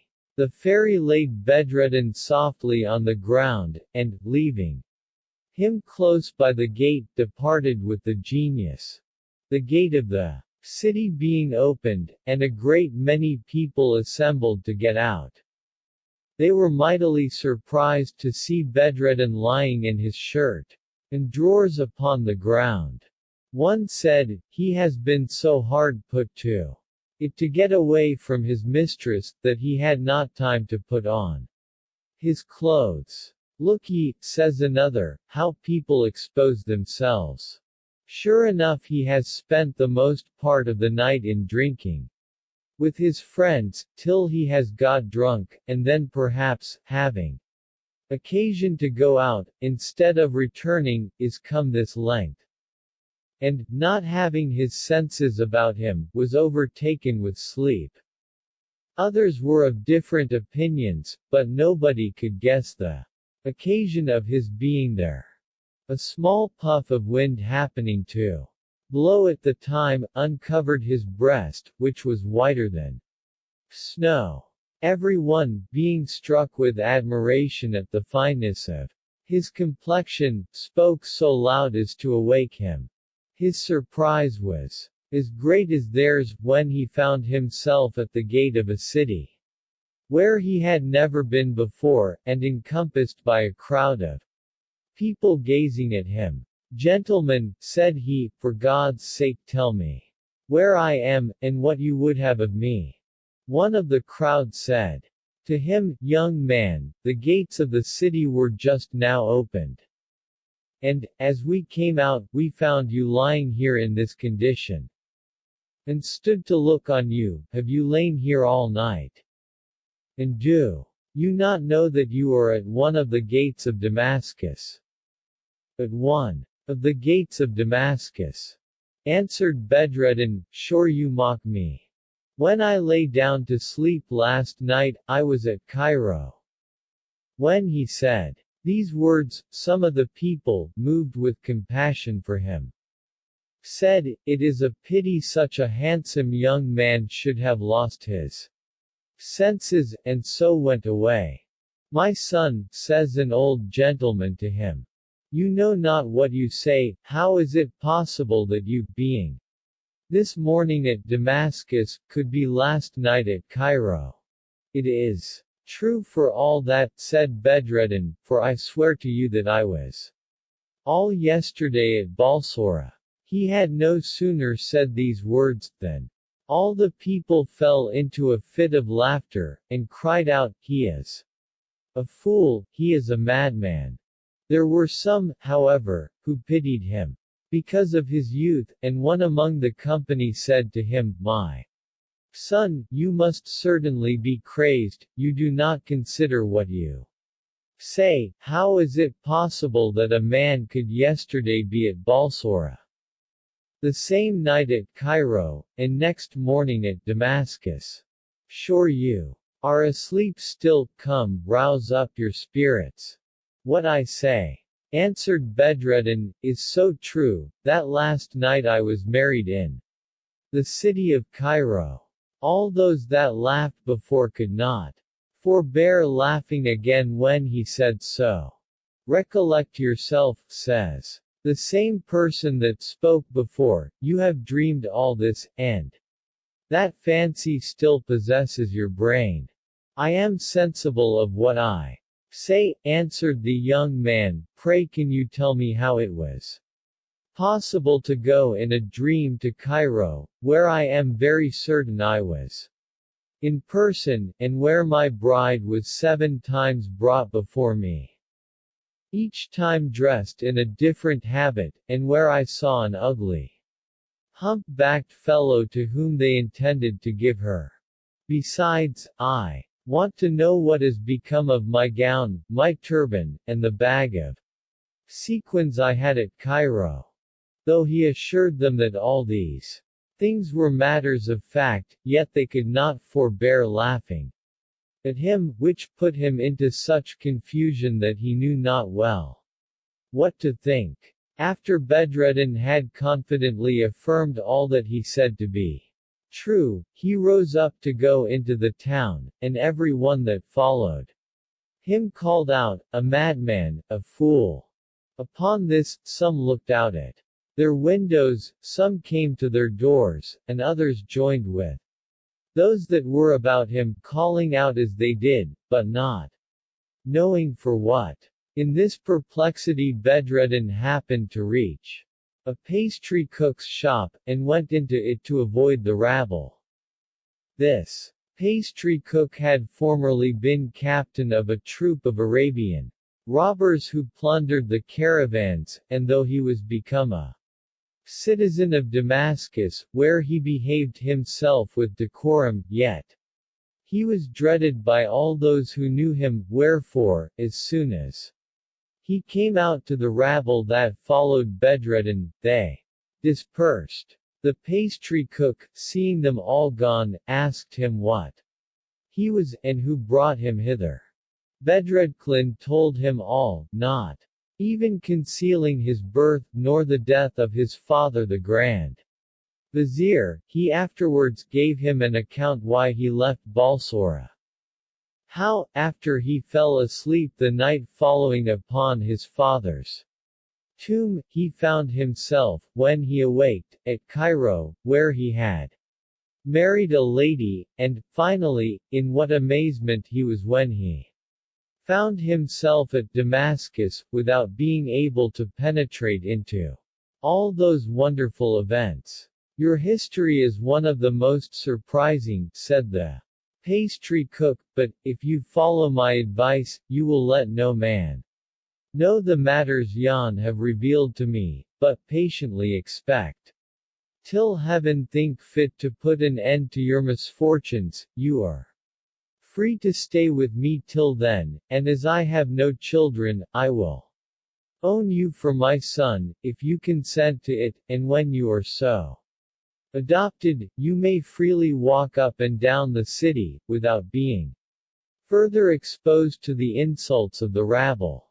Though this adoption was below the son of a grand vizier, Bedreddin was glad to accept of the pastry cook's proposal, judging it the best thing he could do in his then circumstances. The cook clothed him, called witnesses, and sent for a notary, before whom he acknowledged him as his son. After this, Bedreddin stayed with him by the name of Hassan, and learned the pastry trade. Whilst these things passed at Damascus, Shemseddin Muhammad's daughter awaked, and, finding Bedreddin out of bed, supposed he had risen softly from a fear of disturbing her, but that he would soon return. As she was in expectation of him, her father the vizier, who was mightily vexed at the affront put upon him by the Sultan, came and knocked at her chamber door, with a resolution to bewail her sad destiny. He called her by her name, and she, knowing him by his voice, immediately got up and opened the door. She kissed his hand, and received him with so much satisfaction in her countenance as surprised the vizier, who expected to find her drowned in tears, and as much grieved as himself. Unhappy wretch, said he in a passion, do you appear before me thus after the hideous sacrifice you have just consummated? Can you see me with so much satisfaction? The new bride, seeing her father angry at her pleasant countenance, said to him, for God's sake, sir, do not reproach me wrongfully. It is not the hump-back fellow, whom I abhor more than death, it is not that monster I have married. Everybody laughed him so to scorn, and put him so out of countenance, that he was forced to run away and hide himself, to make room for a charming young gentleman who is my real husband. What fable do you tell me? Said Shemseddin roughly. What? Did not Crook-back lie with you last night? No, sir, said she, it was that young gentleman who has large eyes and black eyebrows. At these words the vizier lost all patience, and fell into a terrible passion. Ah, wicked woman, says he, you will make me distracted. It is you, father, said she, that puts me out of my senses by your incredulity. So it is not true, replies the Vizier, that humpback, let us talk no more of humpback, said she. A curse upon humpback, must I always have him cast in my dish. Father, said she, I tell you once more that I did not bed with him, but with my dear spouse, who, I believe, is not very far off. Shemseddin immediately went out to seek him, but, instead of seeing him, was mightily surprised to find humpback with his head on the ground, and his heels uppermost, as the genius had placed him. What is the meaning of this? Said he. Who placed you thus? Crookback, knowing it to be the vizier, answered, Alas! Alas! It is you then that would marry me to the mistress of a buffalo, the sweetheart of an ugly genius. I will not be your fool, you shall not put a trick upon me. Shemseddin, on hearing humpback speak thus, thought he was raving, and bade him move, and stand upon his legs. I will take care how I do that, said humpback, unless the sun be risen. No, sir, that. When I came thither last night, on a sudden a black cat appeared to me, and in an instant grew as big as a buffalo. I have not forgotten what he said to me, therefore you may go about your business, and leave me here. The vizier, instead of going away, took humpback by the heels, and made him get up, after which he ran as fast as he could, without looking behind him, and, coming to the palace, presented himself to the Sultan, who laughed heartily when he told him how the genius had served him. Shemseddin returned to his daughter's chamber more astonished than before. Well then, my abused daughter, said he, can you give me no further light into this matter? Sir, said she, I can give you no other account than what I have done already. Here are my husband's clothes, which he left upon the chair, perhaps you may find somewhat that may solve your doubt. She then showed him Bedreddin's turban, which he took and examined carefully on all sides. I should take this to be a vizier's turban, if it were not made after the Mosul. Footnote: the town of Mosul is in Mesopotamia, and built opposite to old Nineveh, fashion, but perceiving somewhat to be sewed between the stuff and the lining, he called for scissors, and, having unripped it, found the paper, which Noreddin Ali gave Bedreddin his son as he was dying, and he had put it in his turban for more security. Shemseddin, having opened the paper, knew his brother Noreddin's hand, and found this superscription, for my son Bedreddin Hassan. Before he could make any reflections, his daughter delivered him the bag that lay under his clothes, which he likewise opened, and found full of sequins, for, as before mentioned, notwithstanding all the liberality of Bedreddin, it was still kept full by the genius and fairy. He read these words upon a note in the bag, 1,000 sequins belonging to Isaac the Jew, and these lines underneath, which the Jew wrote before he departed from Bedreddin, delivered to Bedreddin Hassan, for the cargo of the first of those ships that formerly belonged to Noreddin Ali, his father, of worthy memory, sold unto me upon its arrival in this place. He had scarcely read these words, when he gave a shout and fainted. Being recovered, however, by the help of his daughter, and the woman whom she called to her assistance. Daughter, said he, do not frighten yourself at this accident, the reason of which is such as you can scarcely believe. Your bridegroom is your cousin, the son of Noreddin Ali. The 1,000 sequins put me in mind of a quarrel I had with my dear brother. It is without doubt the dowry he gives you. God be praised for all things, and particularly for this miraculous adventure, which demonstrates his almighty power.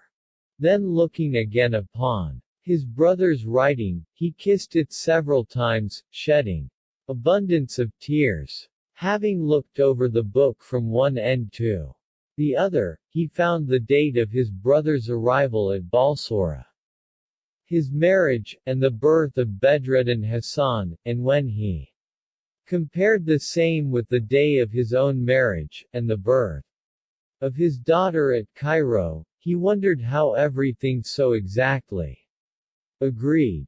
This happy discovery put him into such a transport of joy, that he took up the book, with the ticket of the bag, and showed it to the Sultan, who pardoned what was past, and was so much pleased with the relation of the adventure, that he caused it, with all its circumstances, to be put in writing for the use of posterity.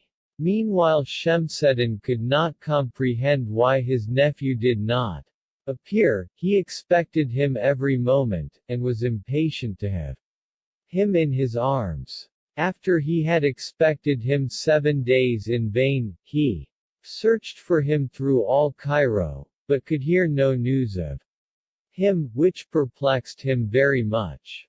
"This is the strangest adventure," said he, "that ever man met with." Not knowing what alteration might happen, he thought fit to draw up in writing with his own hand, after what manner the wedding had been solemnized, how the hall and his daughter's bed-chamber were furnished, and other circumstances. He likewise made the turban, the bag, and the rest of Bedreddin's things, into a bundle, and locked them up.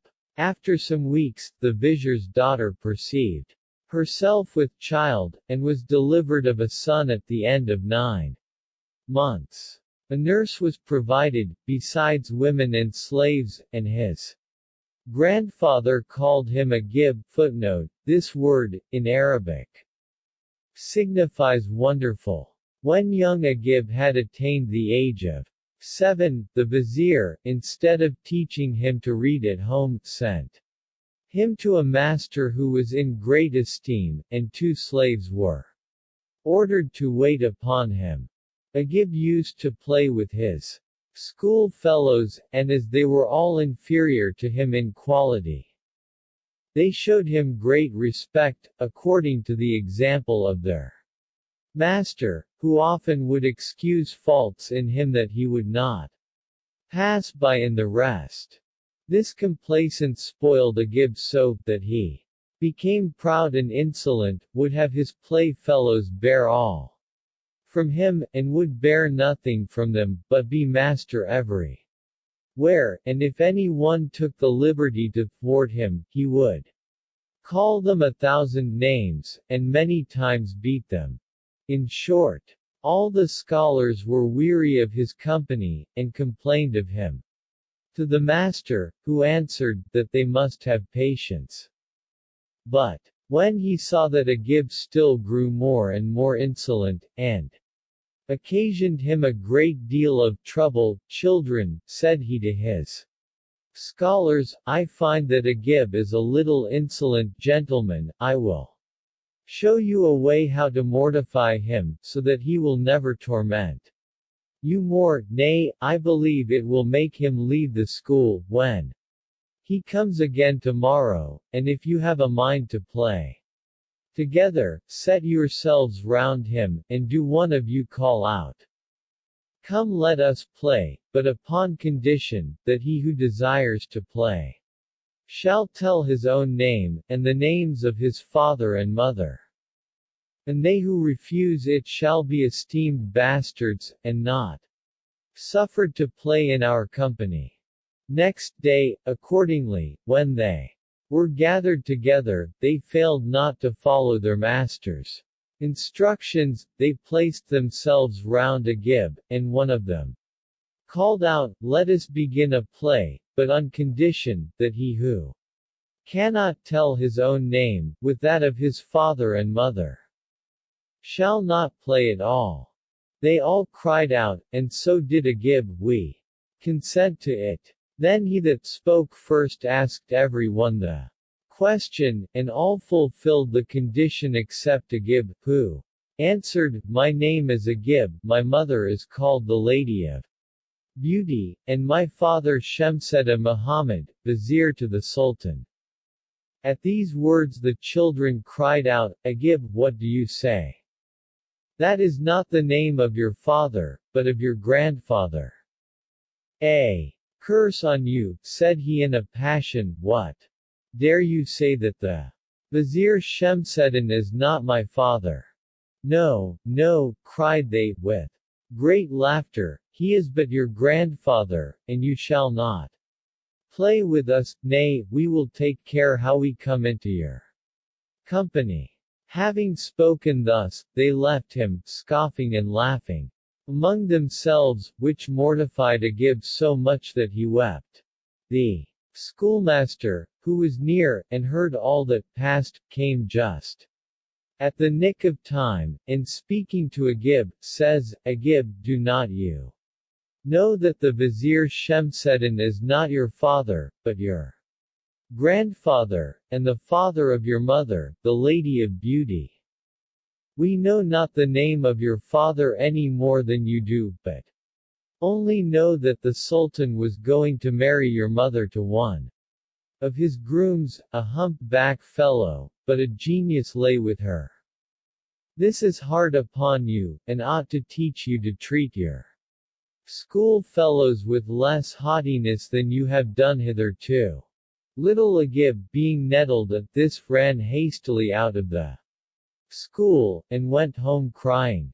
He came straight to his mother's chamber, who, being alarmed to see him thus grieved, asked him the reason. He could not answer for tears, and it was but now and then he could speak plain enough to repeat what had been the occasion of his sorrow.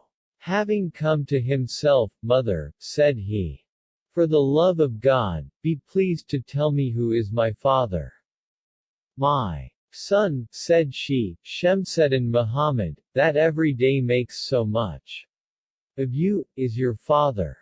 You do not tell me truth, said he is your father, not mine, but whose son am I? At this question, the Lady of Beauty, calling to mind her wedding night, which had been succeeded by a long widowhood, began to shed tears, repining bitterly at the loss of so lovely a husband as Bedreddin. Whilst she and Agib were weeping, the vizier entered, and demanded the reason of their sorrow. The lady told him the shame Agib had undergone at school, which did so much afflict the vizier, that he joined his tears with theirs, and judging that the misfortune that had happened to his daughter was the common discourse of the town, he was quite out of patience. In this state he went to the Sultan's palace, and, falling at his feet, humbly prayed him to give him leave to make a journey into the provinces of the Levant, and particularly to Balsora, in search of his nephew Bedreddin, as he could not bear that the people of the city should believe a genius had got his daughter with child. The Sultan was much concerned at the vizier's affliction, commended his resolution, gave him leave to go, and caused a passport also to be written for him, praying, in the most obliging terms, all kings and princes, in whose dominions the said Bedreddin might sojourn, to grant that the vizier might bring him along with him. Shemseddin, not knowing how to express his thankfulness to the Sultan for this favor, thought it his duty to fall down before him a second time, and the floods of tears he shed gave sufficient testimony of his gratitude. At last, having wished the Sultan all manner of prosperity, he took leave, and went home to his house, where he disposed everything for his journey, the preparations for which were carried on with so much diligence that in 4 days he left the city, accompanied by his daughter and his grandson Agib. They traveled 19 days without stopping, but on the 20th, arriving in a very pleasant meadow at a small distance from Damascus, they stopped, and pitched their tents on the banks of a river that runs through the town, and affords a very agreeable prospect to its neighborhood. Shemseddin Muhammad declared that he would stay in that pleasant place 2 days, and pursue his journey on the third. In the meantime he granted permission to his retinue to go to Damascus, and almost all of them made use of it, some influenced by curiosity to see a city of which they had heard much, and others by the opportunity of vending in it such Egyptian goods as they had brought with them, or of buying the stuffs and rarities of the country.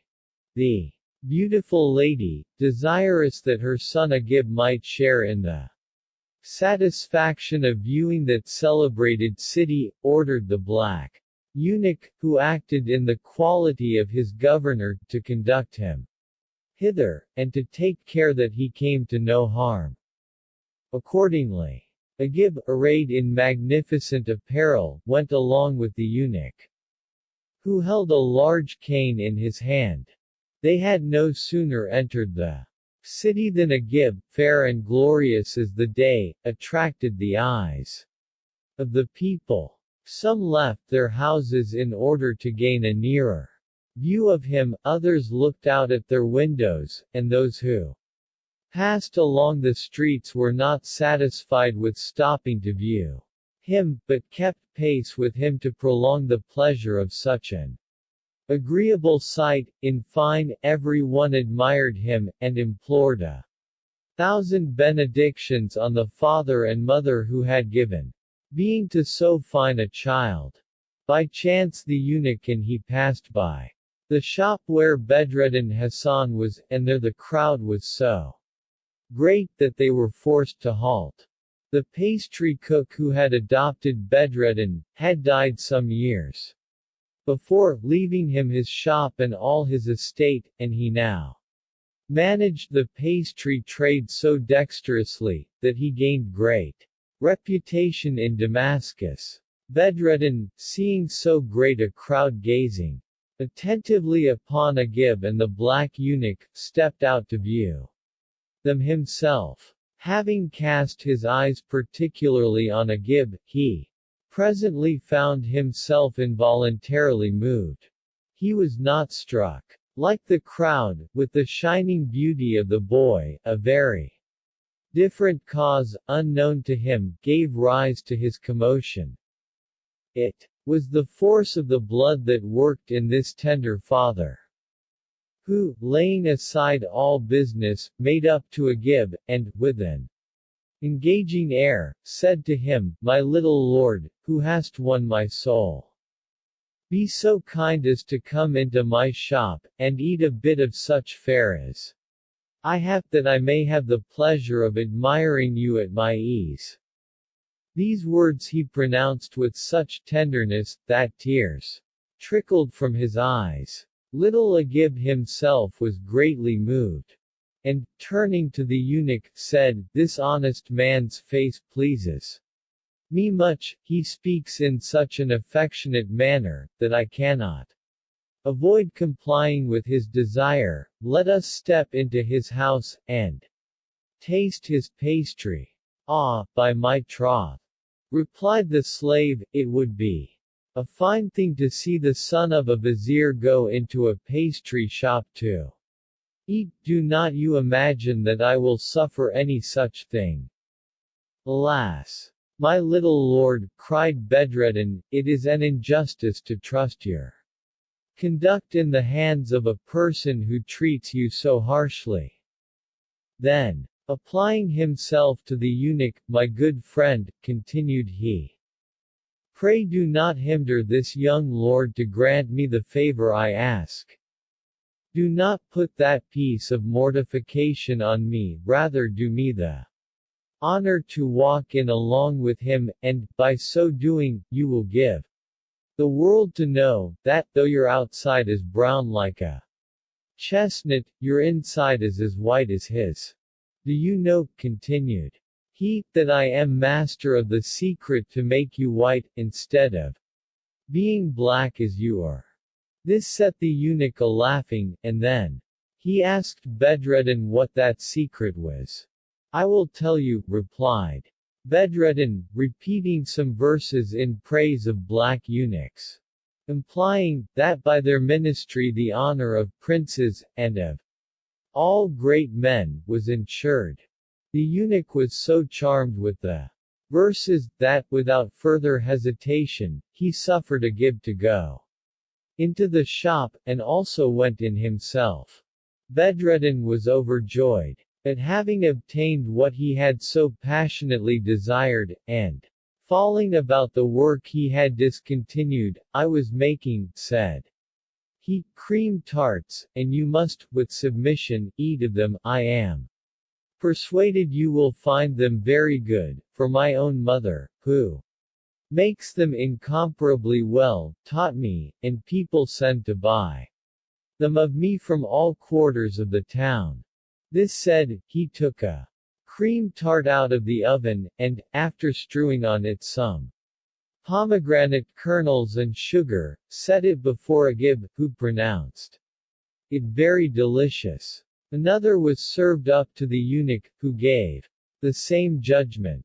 While they were both eating, Bedreddin regarded Agib very attentively, and, after looking on him again and again, it occurred to him that, for anything he knew, he might have such a son by his charming wife, from whom he had been so soon and so cruelly separated, and the very thoughts drew tears from his eyes. He also intended to put some questions to little Agib about his journey to Damascus, but the child had no time to gratify his curiosity, for the eunuch, pressing him to return to his grandfather's tent, took him away as soon as he had done eating. Bedreddin, however, not contented with looking after him, shut up his shop immediately, and followed him.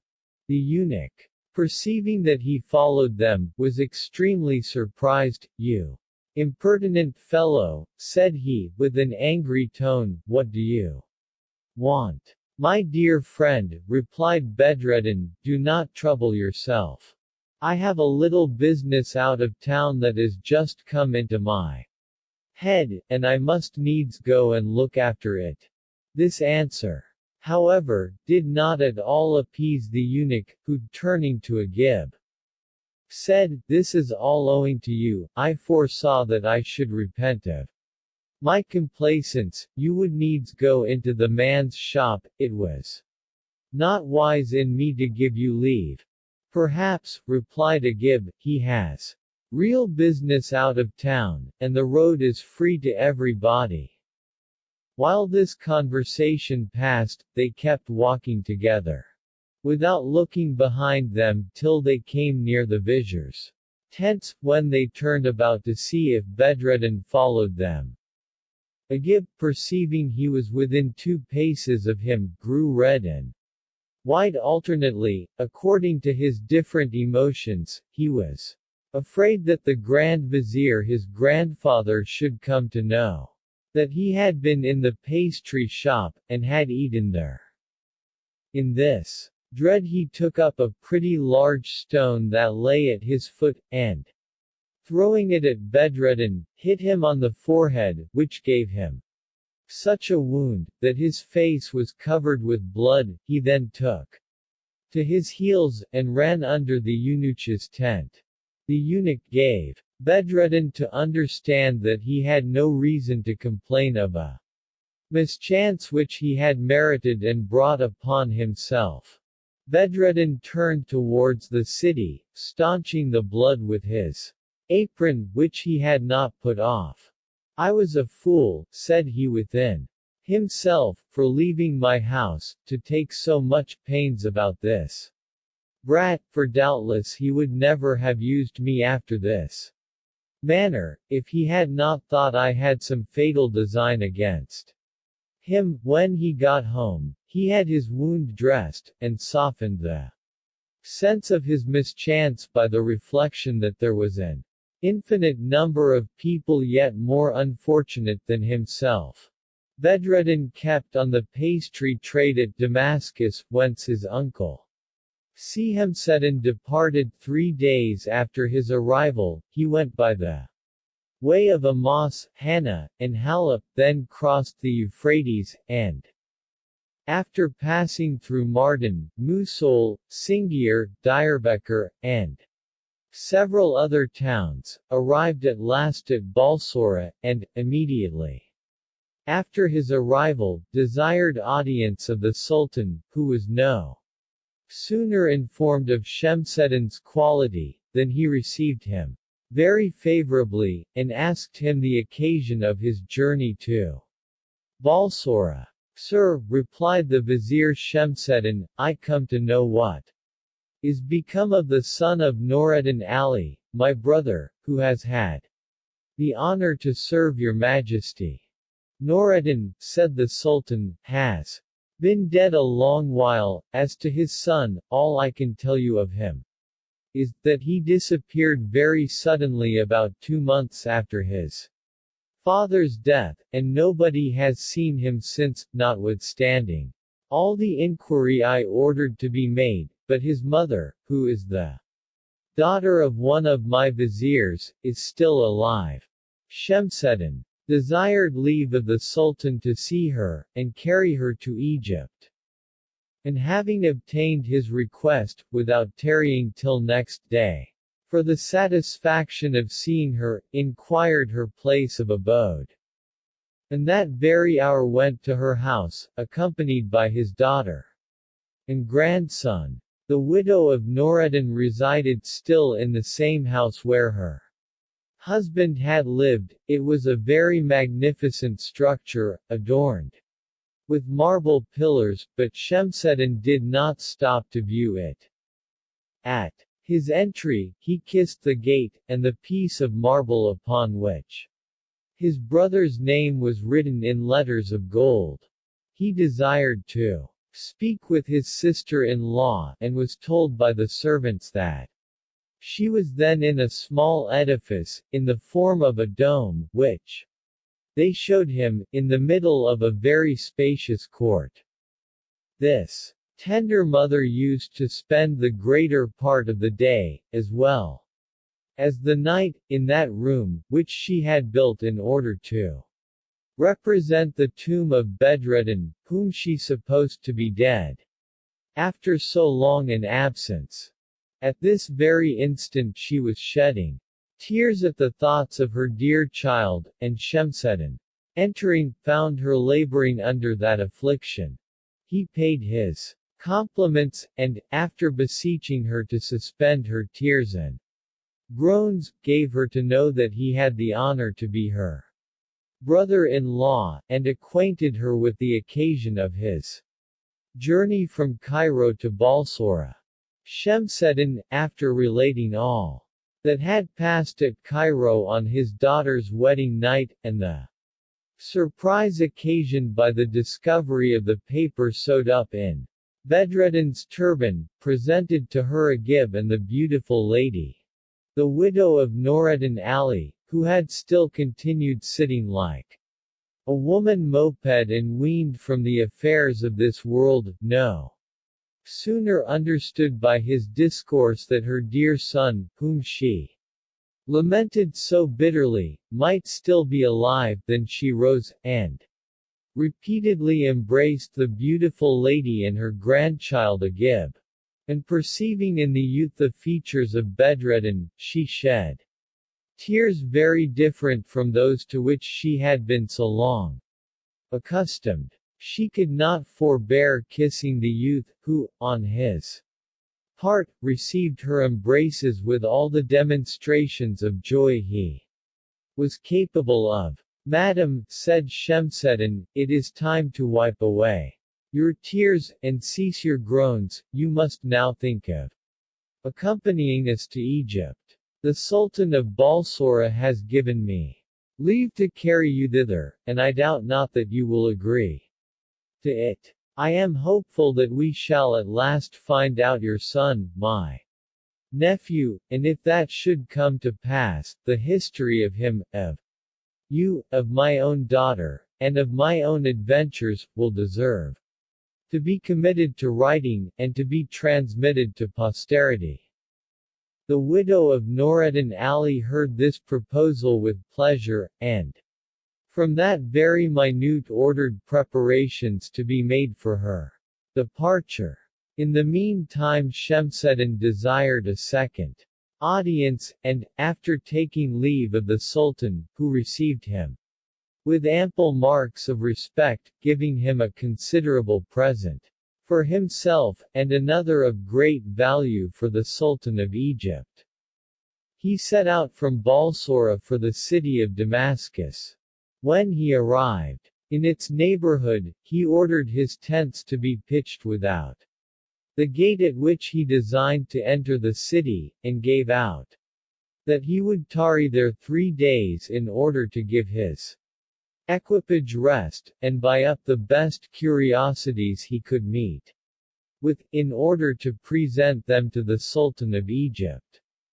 While he was thus employed in choosing the finest of the stuffs which the principal merchants had brought to his tents, Agib begged the black eunuch, his governor, to carry him through the city, in order to see what he had not leisure to view as he passed before, and to know what was become of the pastry cook whom he had wounded with a stone. The eunuch, complying with his request, went with him towards the city, after leave obtained from his mother. They entered Damascus by the Paradise Gate, which lay next to the tents of the Vizier Shemseddin. They walked through the great squares and public places where the richest goods were sold, and viewed the ancient mosque of the Ahmadi, footnote, that is, of caliphs who reigned after the 4 first successors of Muhammad, and were so called from one of their ancestors whose name was Amiam, at the hour of prayer, between noon and sunset. Footnote, this prayer is always repeated 2 hours and a half before sunset. After that they passed the shop of Bedreddin, whom they found still employed in making cream tarts. I salute you, sir, said Agib. Do you know me?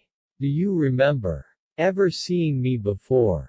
Bedreddin, hearing these words, cast his eyes on him, and knowing him, oh, the surprising effect of paternal love, found the same emotions which he had experienced when he first saw him. He seemed much confused, and, instead of making an answer, continued a long time without uttering one word. But at last, recollecting himself, "My little lord," said he, "be so kind as to come once more with your governor into my house, and taste a cream tart.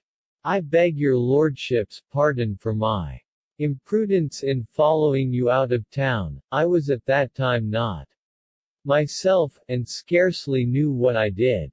You dragged me after you, and the violence of the pull was so soft that I could not withstand it."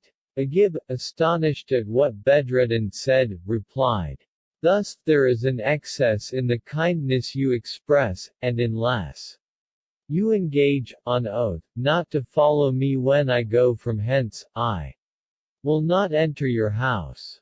If you give me your promise, and prove a man of your word, I will visit you again tomorrow, as the Vizier my grandfather is still employed in buying up things for a present to the Sultan of Egypt." "My little lord," replied Bedreddin, "I will do whatever you desire me." Accordingly Agib and the eunuch went into the shop. Bedreddin set before them a cream tart, fully as good as what they had eaten of when they saw him before. Come, said Agib, addressing himself to Bedreddin, sit down by me, and eat with us. Bedreddin sat down, and offered to embrace Agib, as a testimony of the joy he conceived on his sitting by him, but Agib, shoving him away, desired him to be easy, not to run his friendship too close, and to content himself with seeing and entertaining him. Bedreddin obeyed, and began to sing a song, the words of which he had composed extempore in praise of Agib. He did not eat himself, but busied himself in serving his guests. When they had done eating, he brought them water to wash with. Footnote: the Mohammedans having a custom of washing their hands 5 times a day when they go to prayers.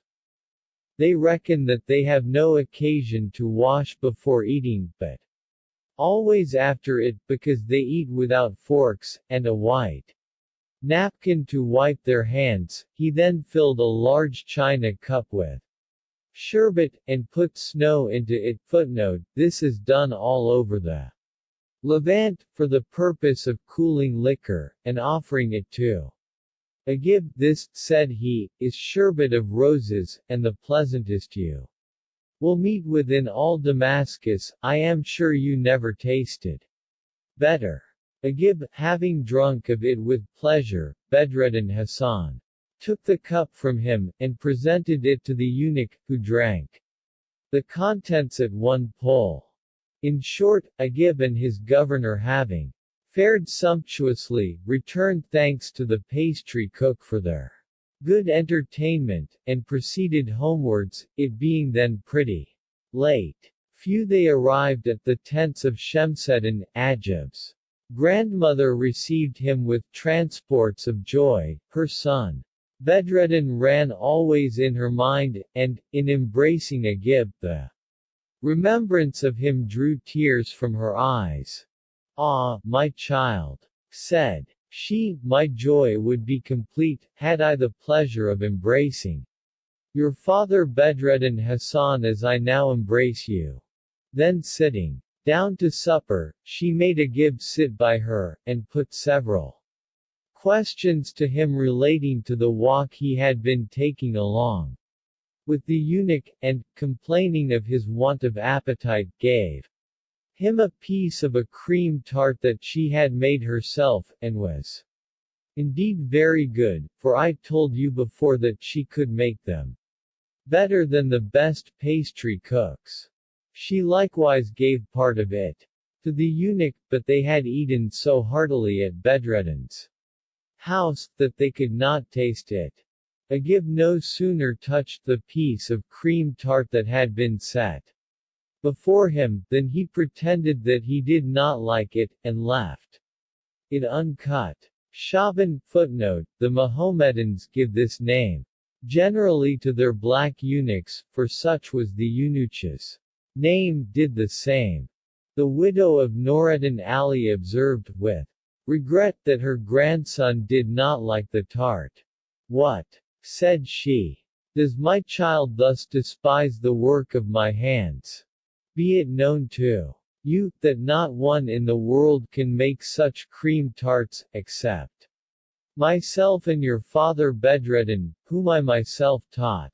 My good mother, replied Agib, give me leave to tell you, that if you do not know how to make them better, there is a pastry cook in this town who exceeds you.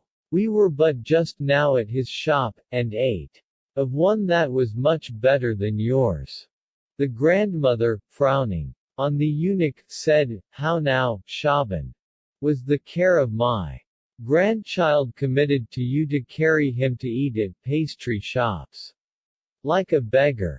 Madam, replied the eunuch, it is true we did stop a little while, and talked with the pastry cook, but we did not eat with him.